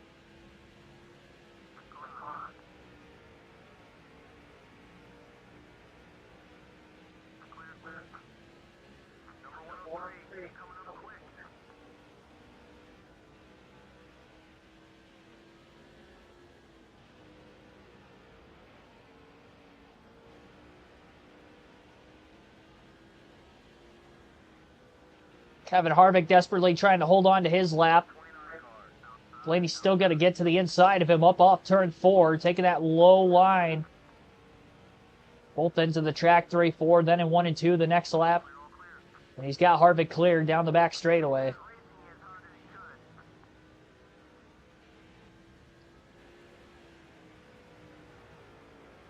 Almost a 13-second advantage. Still a few lap cars between where Johnson's at and where Blaney is at.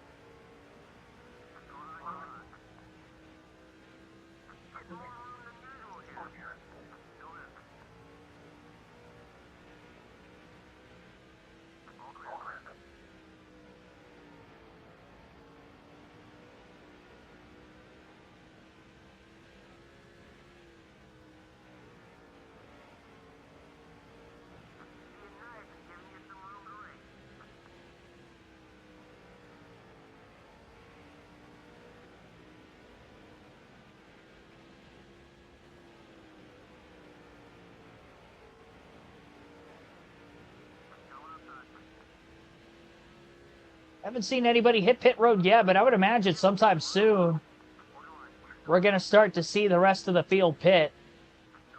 As again, they are within that window.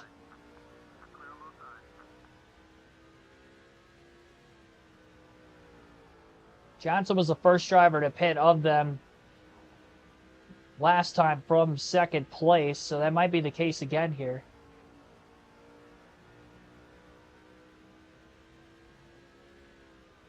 Short pitting on Blaney could allow him to cut into the lead a little bit. Especially knowing Blaney's not going to be pitting until everything cycles through.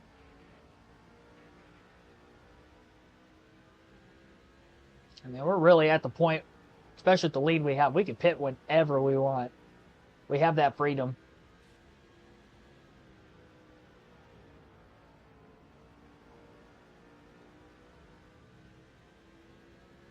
Really wanted to wait for a caution, we could. It's not going to really hurt us that much. This big of a lead.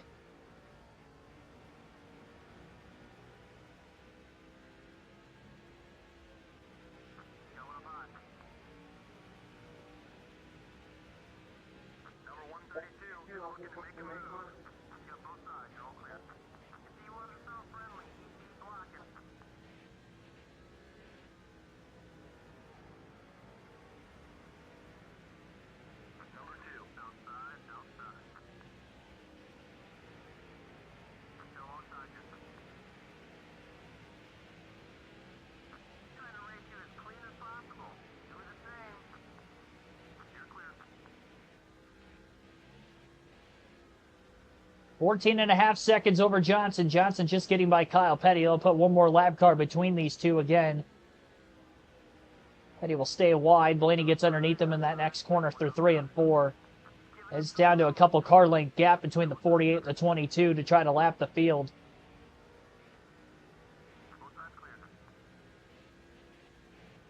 Watched the Simpsons episode when they went to the racetrack. I think I know of the episode you're talking about, but I can't remember it too well. And whether I've actually like watched it in full, but I know the preface of what you're talking about at least.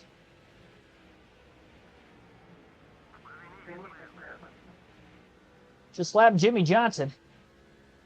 1 lap lead on the field here for Dave Blaney. That might trigger Johnson to come into the pits here at this point sometime soon. I mean, it's still one more caution. He's going to get his lap back and get the free pass.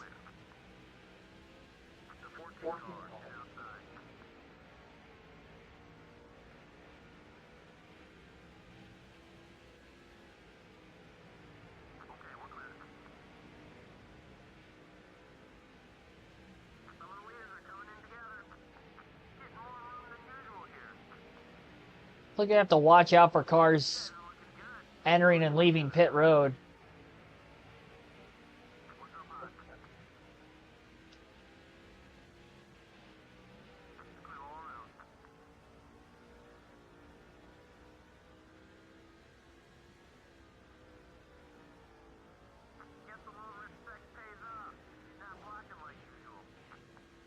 Ned Flanders likes cautions and safety gear for NASCAR. Well, sounds like a Ned Flanders things to say.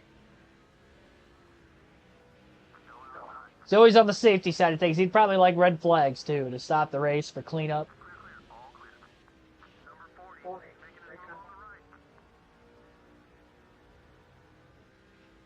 They probably had some NASCAR driver do a voiceover on that episode, I would imagine, didn't they? Probably had like a Jeff Gordon or something. Dale Jr. maybe. I could see them doing something like that.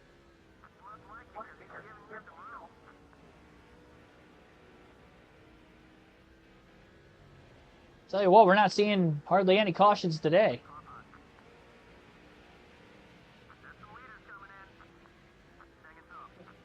300 laps since our last yellow.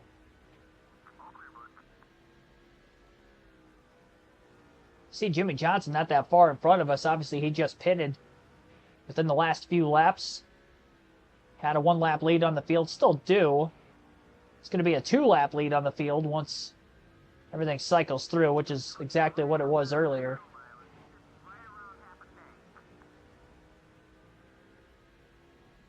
Halfway out of gas at this point in the run for Blaney.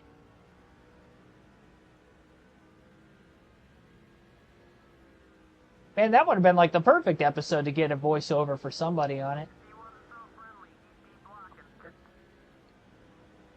There definitely had to have been an episode where either Dale Jr. or Jeff Gordon were on. I feel like they were just way too popular, especially like in the early 2000s, to not have them on an episode of like The Simpsons. Especially with how popular The Simpsons were, especially around that time too.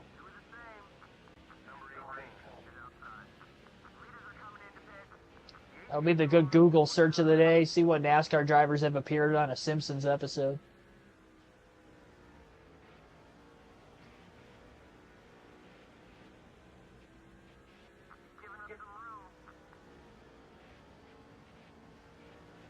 Yeah, we'd have a lot more conspiracy cautions with Ned Flanders running NASCAR, that's for sure.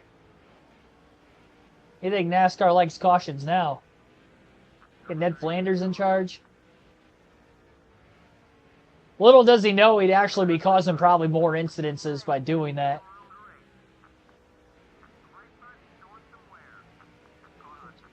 We probably wouldn't have any more overtimes under Ned Flanders. He's taking any danger out of it.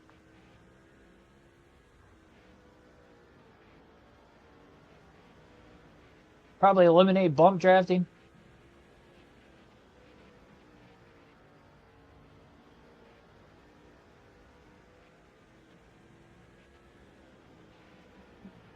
Yeah, I can see that too. Red flag in the middle of the race for Lord Prayer. Yeah, probably have a halftime break. Do the prayer at the beginning of the race, and then we have one right in the middle and then one afterwards. Have a pre, mid, and post-race prayer.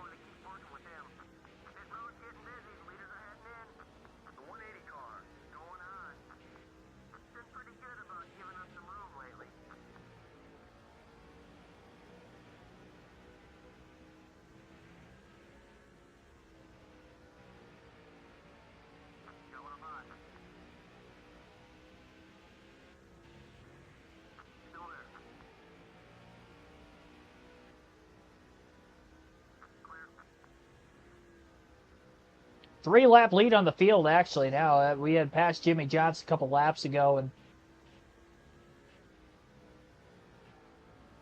everybody has already cycled through their final stop of the day except for Dave Blaney. So once Blaney pits, he'll end up giving 2 of these laps back up. He'll have a lap lead more than likely on the field still. Plus, the pit stop is very lengthy. Without a doubt, we'll at least have the lead.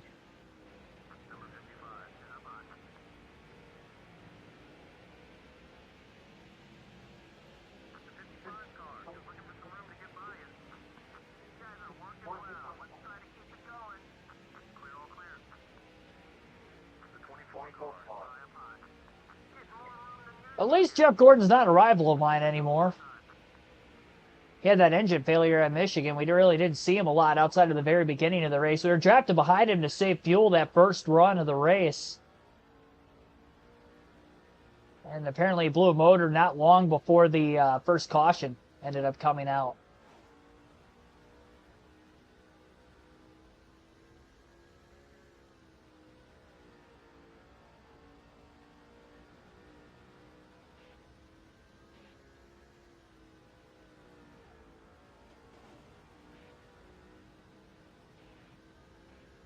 Speaking of The Simpsons, anybody watch that Simpsons NFL game a couple weeks ago? I was actually watching that for a little bit. I was watching right when Lisa Simpson scored a touchdown as Chase Brown in the second quarter. That was like the first minute of me watching that too.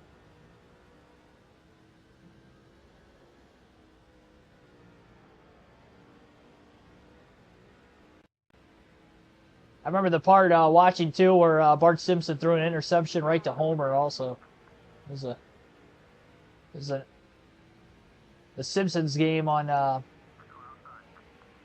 think it was what, Football Fun Day is what they called it, or Fun Day Football, something like that.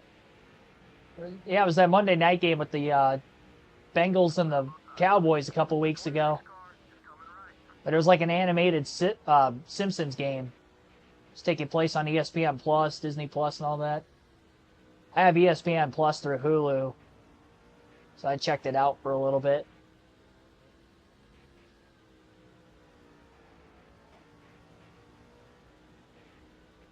Videos of it?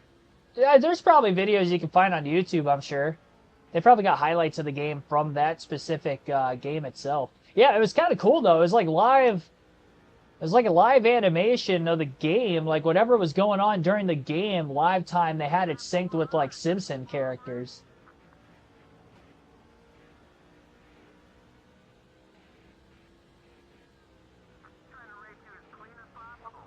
Itchy and Scratchy were working the chain game on the side.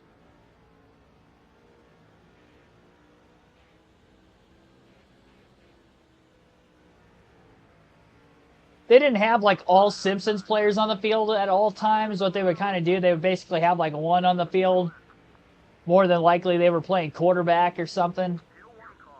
The key positions, essentially.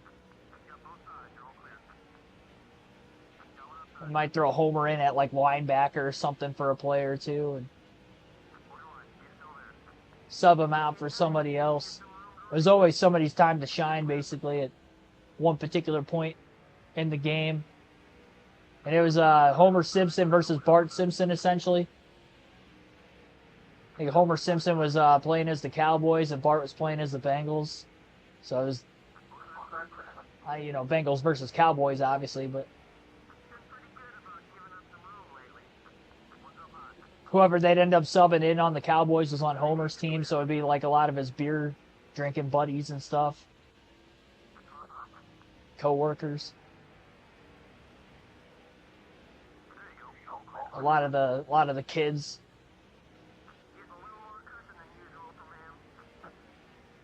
Were on Bart's team.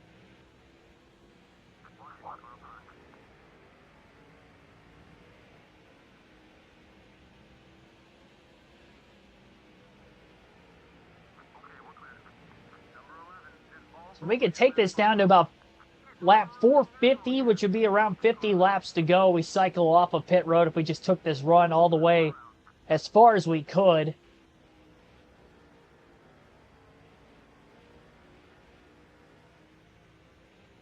Cowboys are Homer's favorite team. Well, maybe that's why they ended up doing it for that day. Maybe they saved that game, and of course he was going to be the Cowboys.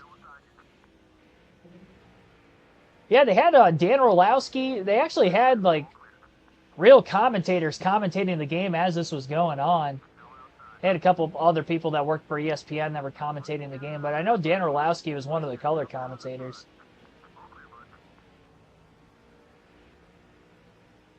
He's always on all those ESPN talk shows nowadays. See him on there a lot. I know he's on Pat McAfee's show a lot, too.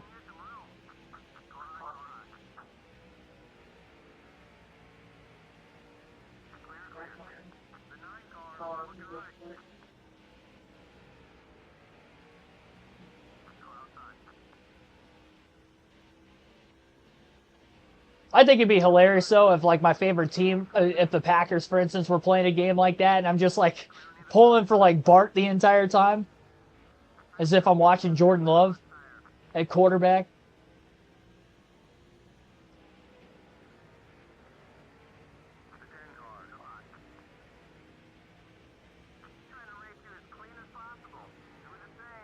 Honestly, if the Packers were playing, I probably wasn't going to watch that version of the game. I'd probably watch the standard edition.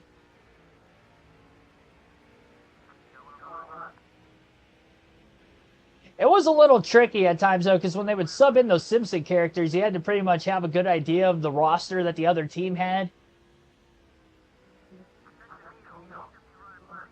Like, I had to double check when Lisa Simpson scored that one touchdown as Chase Brown, because I have Chase Brown on my fantasy team. I'm like, wait a minute, I got to make sure that was Chase Brown. They were lined up at running back, but at the same time, I didn't know if, like, since he had a sub and they had somebody else in for that play and Brown needed a blow or something from the play before, but no, he actually scored that touchdown. 10-7 Texans.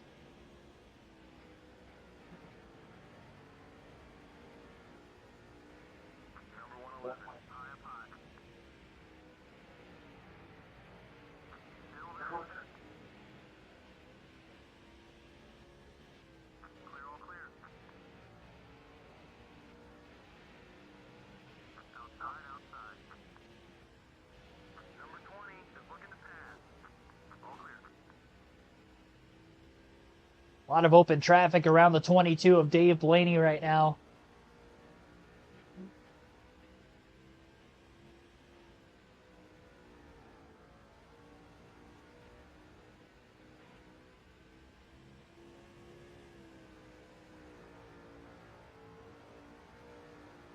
$80 laps to go this time by here at the Bristol Motor Speedway.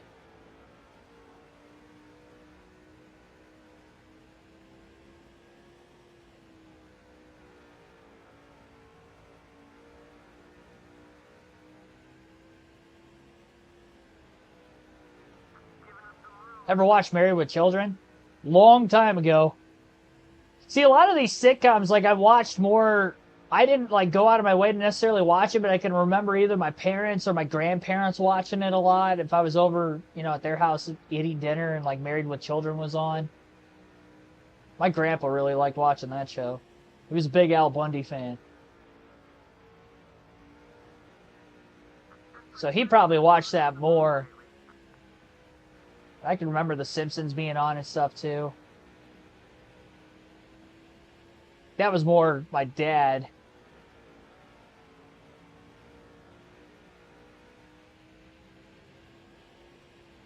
So I definitely know of these shows, and I've seen episodes for sure. But I never really, like, actively went out of my personal way to watch it.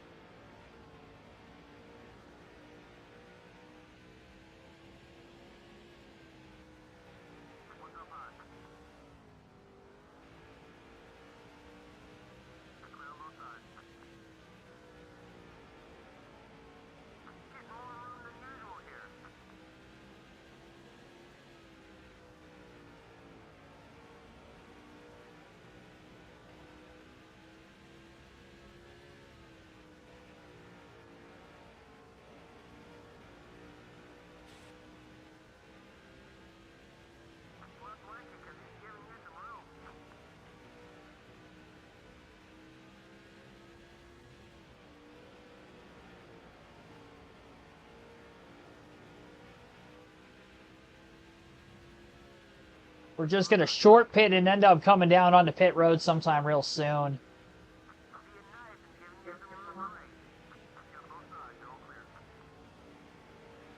I'll push these tires all the way to the brink of 150 laps again if we don't have to. Still have 1 lap lead over second place, who again I would assume is still Jimmy Johnson.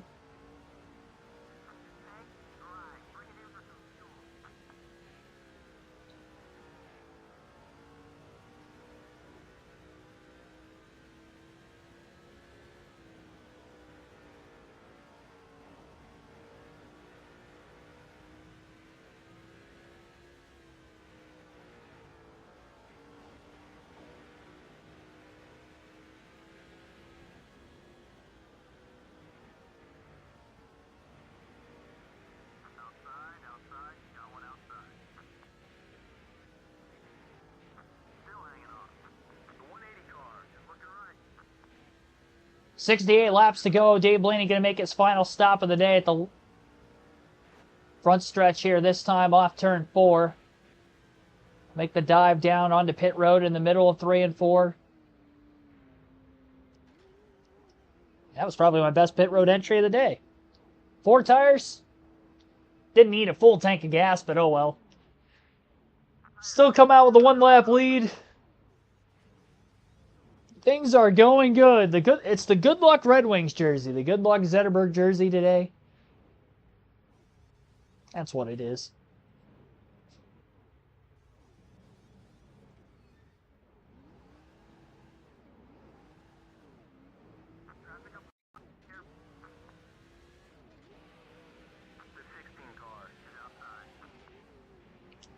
Hang on.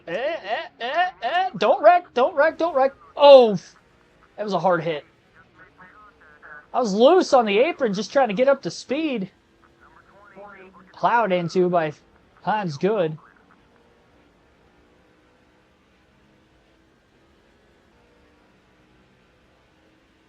That probably just freed this car up a lot more.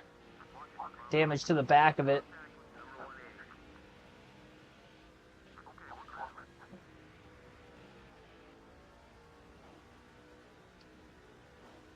alright. We're still fine. We're still fine. Still got that 1 lap lead on the field. This thing is definitely more loose than it was before now. I only have to fight with it for about 63 laps. That's not a lot at Bristol. This is such a quick race. This race is going to get done in just over 2 hours. I guess yesterday's race was pretty quick too. Wasn't it like 2 hours, 11 minutes? We only had 1 caution in Michigan. It was a fast 400 miles. This is going to be a fast 500 laps with just 1 caution. Couple of quick cup streams.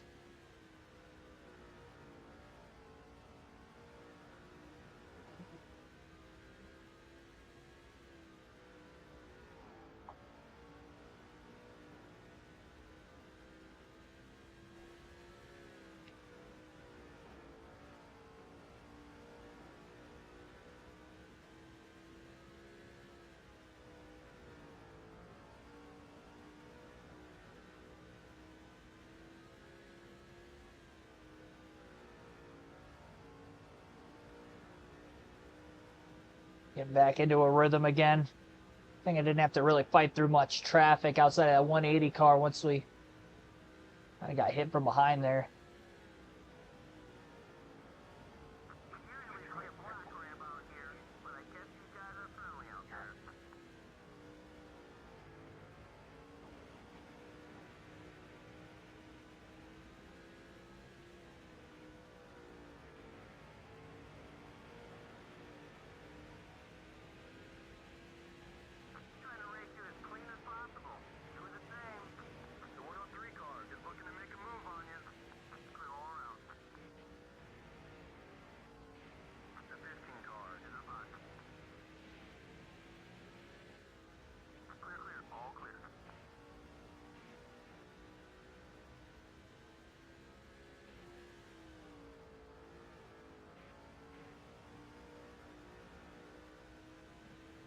Just imagine we have the 1 caution at lap 75, though, of all places to have it. First 20% of the race.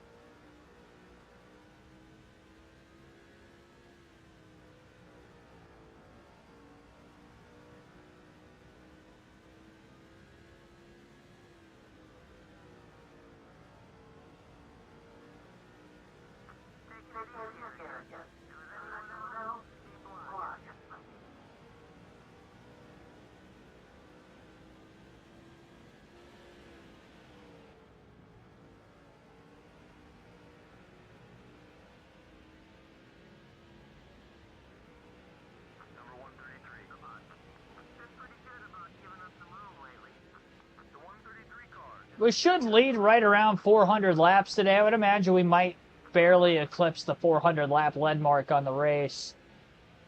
In the process of leading all the laps we did today, we had to lead 187 laps in order to get to the 3,000 lap lead mark on the season. So we've definitely eclipsed that already. We'll end up with probably right around 3,200 at the end of this race.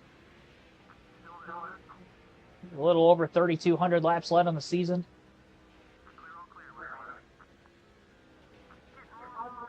Still over 1,000 away from the record with just 10 races to go then with the chase.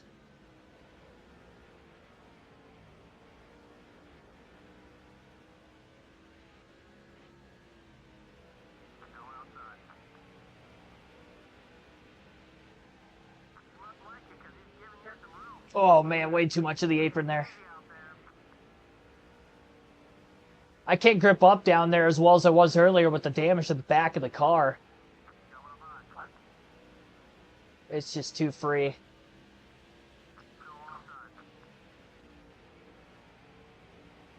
Got back around Michael Waltrip. 45 laps to go. with where we're at currently. Honestly, if a caution comes, I think I'm going to end up pitting. Just because I really want to fix this damage on the back of it, maybe tighten it up a little bit. If I get it off a pit road. Give ourselves a little fresher tires for Jimmy Johnson, who will end up being in second place with the free pass if we were to get another yellow also.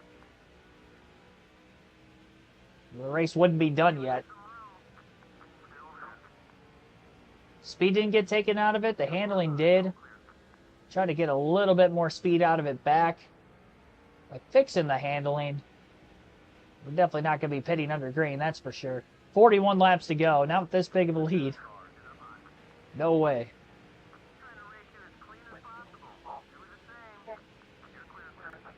"40 laps left here at Bristol in the Sharpie 500.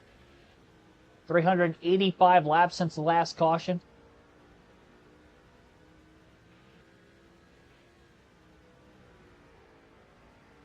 If we did go green all the way to the finish, it would be exactly a 423 lap green flag run to the checker.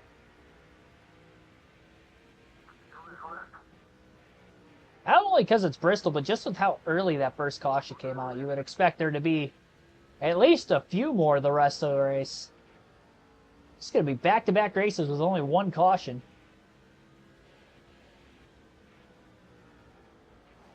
Three of the last four races, one or less yellows. Because then you would include that Brickyard 400 in there from Wednesday night on the channel. That one caution-free. Watkins Glen had 8 yellows.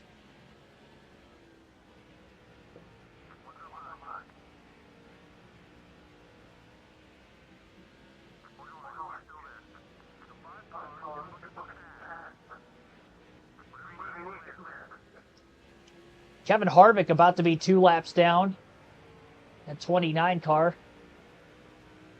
We've definitely lapped up inside the top 5 again.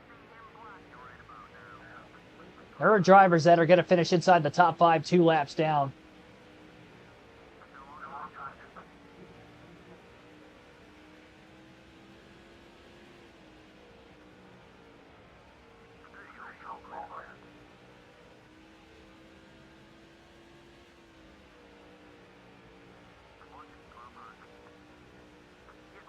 Got the stick down there that time. Get underneath Harvick. Use the 41 of Reed Sorensen as a pick. So Harvick is now 2 laps down.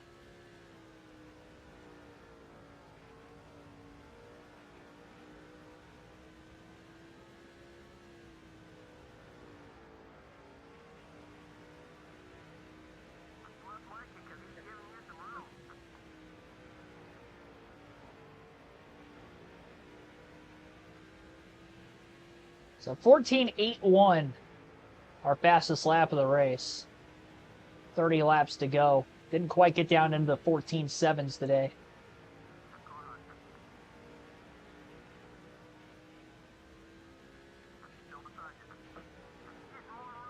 At least not yet, but I think with the car as free as it is right now, I don't think we're going to get anywhere close to it. 14.9 that last lap. Over a tenth and a half off.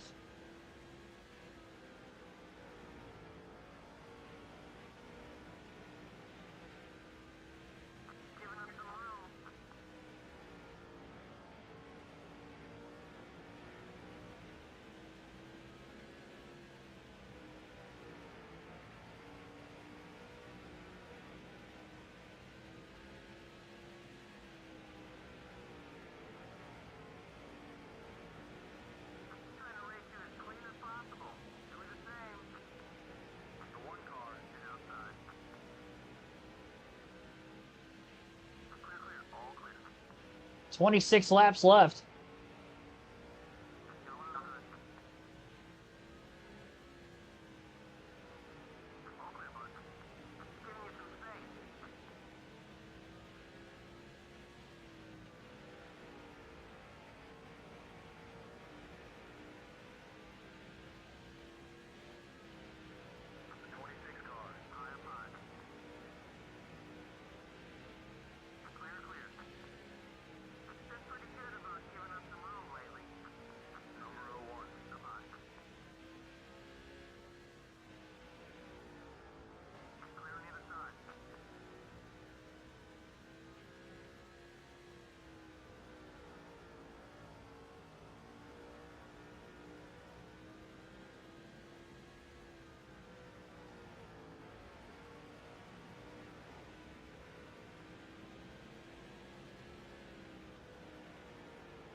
20 to go.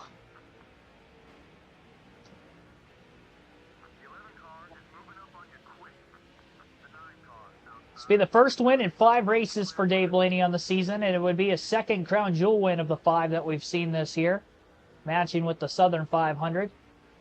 Top 5 in 4 of the 5.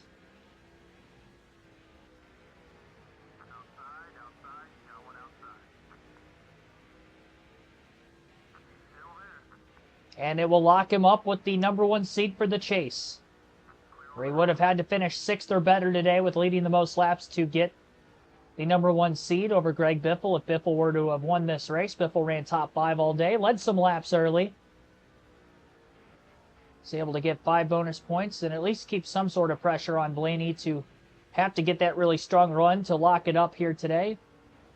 But Biffle did a good job surviving the last couple races. He got the win at Michigan, and although he didn't have a great run at Watkins Glen, a 41st place finish for Dave Blaney really allowed for Blaney to eat, or Biffle to eat into the lead on Blaney down the stretch, but ultimately still going to be 2 races shy of at least having a mathematical shot going into the regular season finale.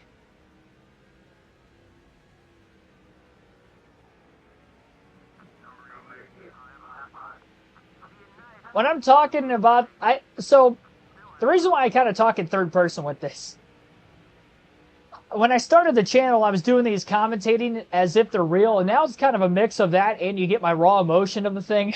So there is some of the commentating aspect, but this was long before I started doing live commentary streams. Because once I started doing live commentary streams, then I wasn't commentating these video game races quite as realistically like I used to. So that's why I refer to Blaney as myself, because we're driving as Dave Blaney.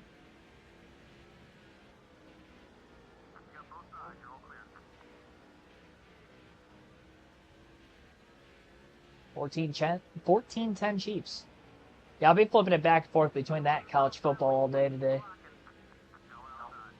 Steelers and Ravens game later too. 10 laps left.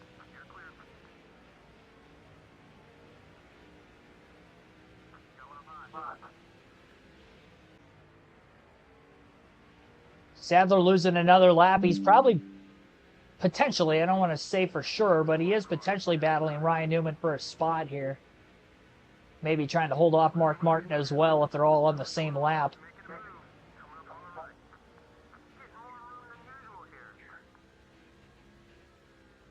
A few drivers have engine failures today. Had 14 DNFs yesterday, though. So nowhere near that many today. Starting a little wobbly on the outside through 1 and 2 as Blaney laps him again. There's going to be some guys that are going to outright finish this thing like 10 laps down on speed. Some of those at the back of the pack like Sorensen and Stremme, Paul Menard. 5 laps to go this time by here in the Sharpie 500 at Bristol. And Dave Blaney will have locked up the #1 seed for the chase. Jimmy Johnson's the only driver 1 lap down. Everybody else from third on back is 2 laps down. And Jimmy Johnson just a few more cars up ahead of where Blaney's at currently on track. Let me at him.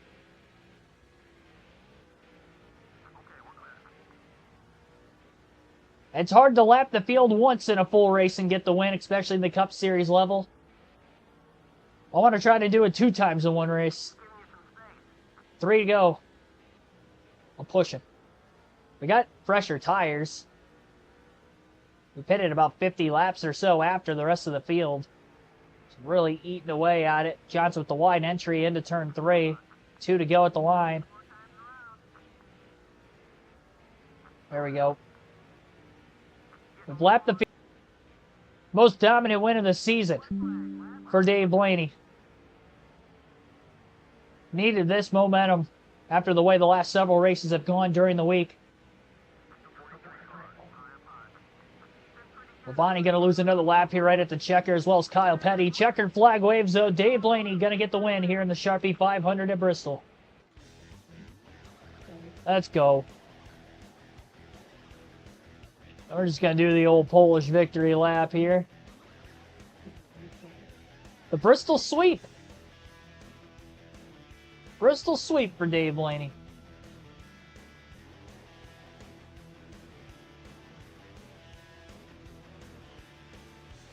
Nobody was going to take it away from us today. Redemption from Michigan yesterday. I would have liked to have won in Michigan in my home track at one point this season. Unfortunately, we finished 4th and 8th in both races. But to sweep Bristol, which is my favorite track, I'll take that. That's my consolation prize. 417 laps led today here for Dave Blaney from the 4th place starting position. Johnson led for 59, finishing 2nd. Harvick led 4 laps, finishes 3rd. Greg Biffle for 14 finishes in 4th. 2-lap margin of victory here, 2 hours, 10 minutes, and 27 seconds whole time in the race, even with 1 caution. What a race. This race was a minute quicker than yesterday. 1 caution, 10 lead changes, 122.56 mile per hour average race speed. Rounding out the top 5 and 5th was Tony Stewart with no laps led. Jeff Gordon 6th. Good bounce back performance after the DNF yesterday. Dale Earnhardt Jr., who also had a DNF yesterday, finishes 7th. Matt Kenseth with 4 laps led, gets 5 bonus points, finishes 8th after starting 3rd. Elliott Sadler finishes 9th, good top 10 for him. And that would have been Kurt Busch in 10th of the Busch brothers. Drivers, he had Jeff Green at 11th, Bobby Labonte 12th, right on top of each other there. And that was pretty much it. Dale Jarrett 17th. Interested to see how far back he might fall. Middle of the race, Sadler was about 17th place. So he did a good job getting up in the top 10 with only having that long green flag run.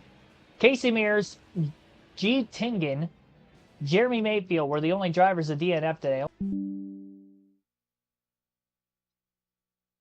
All right, so we will simulate the last 2 races of the regular season. I'll get my race statistics as we go through this as well, and we'll get to see who our 10 chasers will be. Oh, I gotta mute it.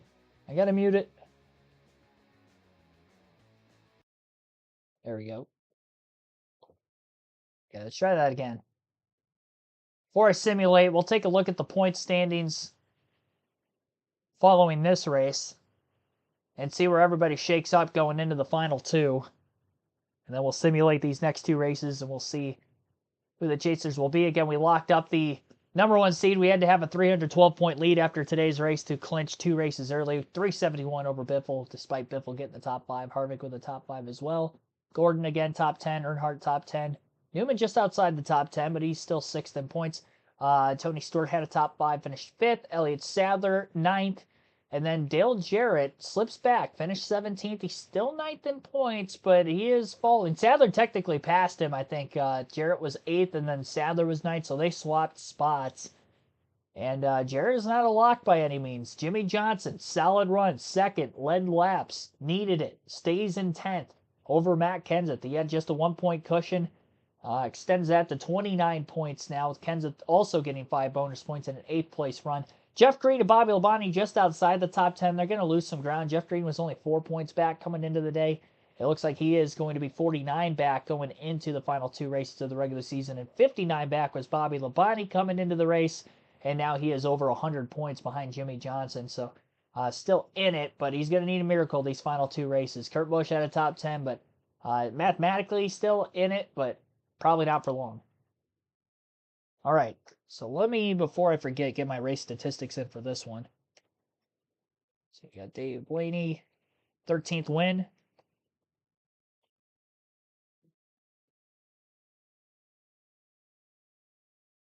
And it was 400 and, 17 laps led? I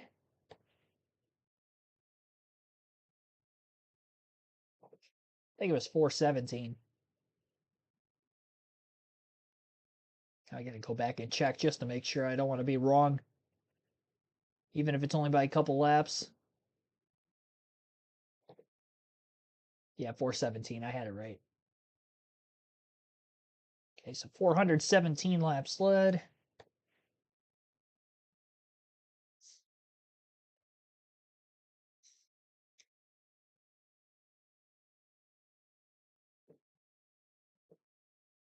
(3,230 laps led on the regular season. Average finish was 6.8 coming into the day. Geez, Penn State's up 28-3. And my ESPN app on before I pulled the calculator back up. Try to get this average finish.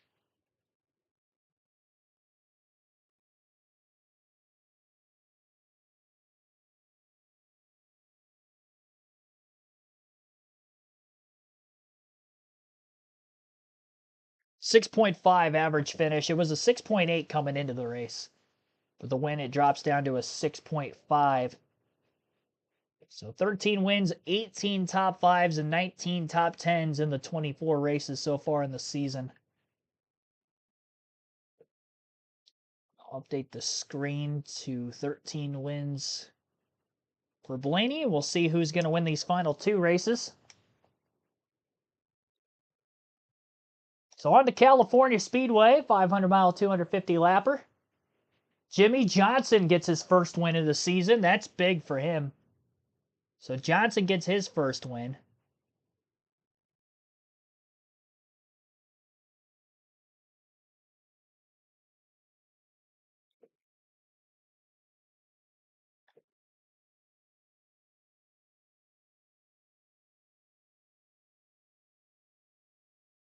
So a second and a first.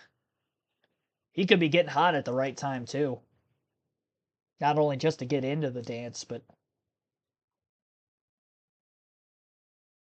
to have a shot to win the whole thing once the dance begins.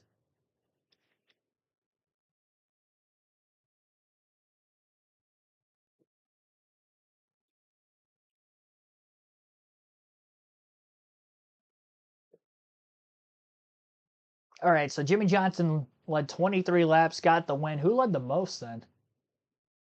Probably one of the Bushes. I don't know if that's Kurt or Kyle Busch with this leaderboard. We can't see the whole thing with the first and the last names. One of the Busch brothers finished third, and one of them finished in sixth. The one in sixth led the most laps. I mean, Kyle Busch led laps at Michigan, so it could have been him. But we don't know again for sure. Kenseth had an 8th place finish again. So he's losing points to Johnson, but the thing is Sadler and Jarrett finished outside the top 10. So Jarrett was 11th. Where was Sadler? Sadler 13th. And then Jeff Green and Bobby Labonte, they're going to be way behind.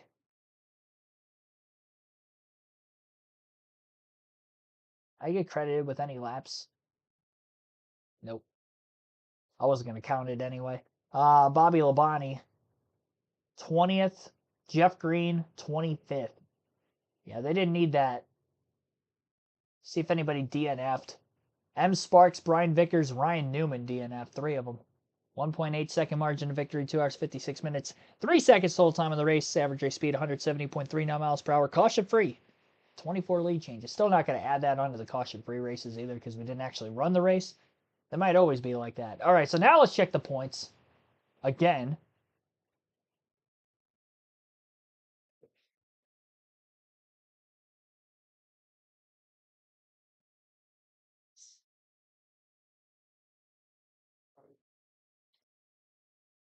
Johnson might be up to 9th now.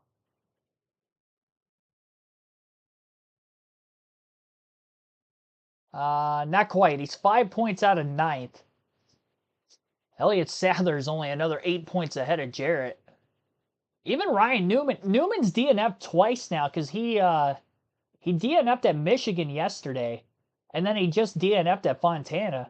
So now he's on the bubble too, although he is about 80 points to the good. If Newman misses, what a catastrophic failure because he was, I mean, 2 DNFs in the last 3 races now, and all of a sudden he's on the bubble.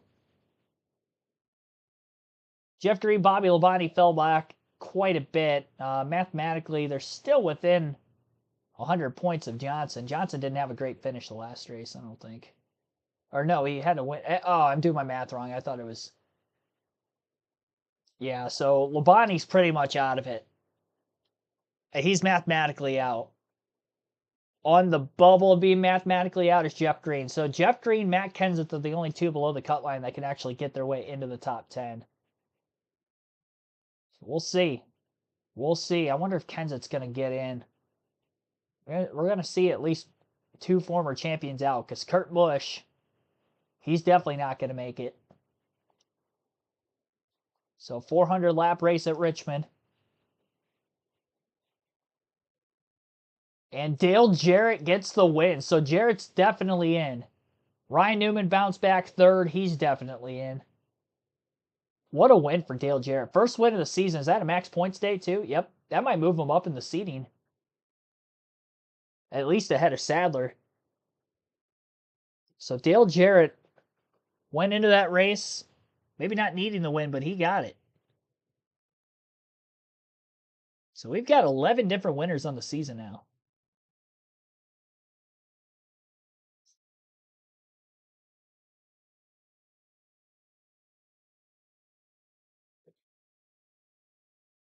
Different winners.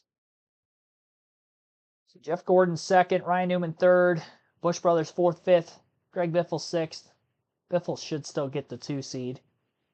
Dale Jr. led some laps, so he's definitely in. Tony Stewart's in. Top 10. Jimmy Johnson was 11th, but he didn't get beat by anybody behind him, which was Kenseth. I don't even know where Kenseth's at. There's Sadler, 14th. So Kenseth and Jeff Green definitely did not make it then. 16th for Matt Kenseth at Richmond. Unless this is Jimmy Johnson right here in 18th. But even then, Kenseth only beat him by 2 spots. So there's a J.J. Johnson, a fantasy driver, and a Jimmy Johnson. So I don't know which one was which there. But either way, Jimmy's going to be in. No matter which one he is. So the top 10 going into the final, well, really into tonight, the top 10 going into race 24 stayed the same through race 24, 25, and 26. So now we'll take a look at the chase grid. I'll get the chat back up on my screen. I've had it off for a little bit. And Jeff Green, I'll tell you what, man. What an underdog season. He put up a fight to try to get into the chase. Couldn't quite get there. So as we already predicted, well, not really predicted, but showed through Bristol, we did get the number 1 seed. Greg Biffle, second. Kevin Harvick, third. Jeff Gordon, fourth. Tony Stewart will be the 5 seed. Wow, Stewart moved up a ton. Tony Stewart was out of the chase like halfway through the regular season. He was like 12th, 13th in points, and he got up to 5th. So he's had a great second half of the regular season. He got his first win of the year somewhere in there. Pocono, that's right. The second Pocono race, he got his first and only win. But Dale Jr. 6th. Dale Jarrett did move up 2 spots. He goes from 9th to 7th in points in the final race of the regular season. Newman 8th after, Newman was 3rd in points just a few races ago. So he fell back quite a bit, but he does get in. Sadler 9th. Jimmy Johnson 10th.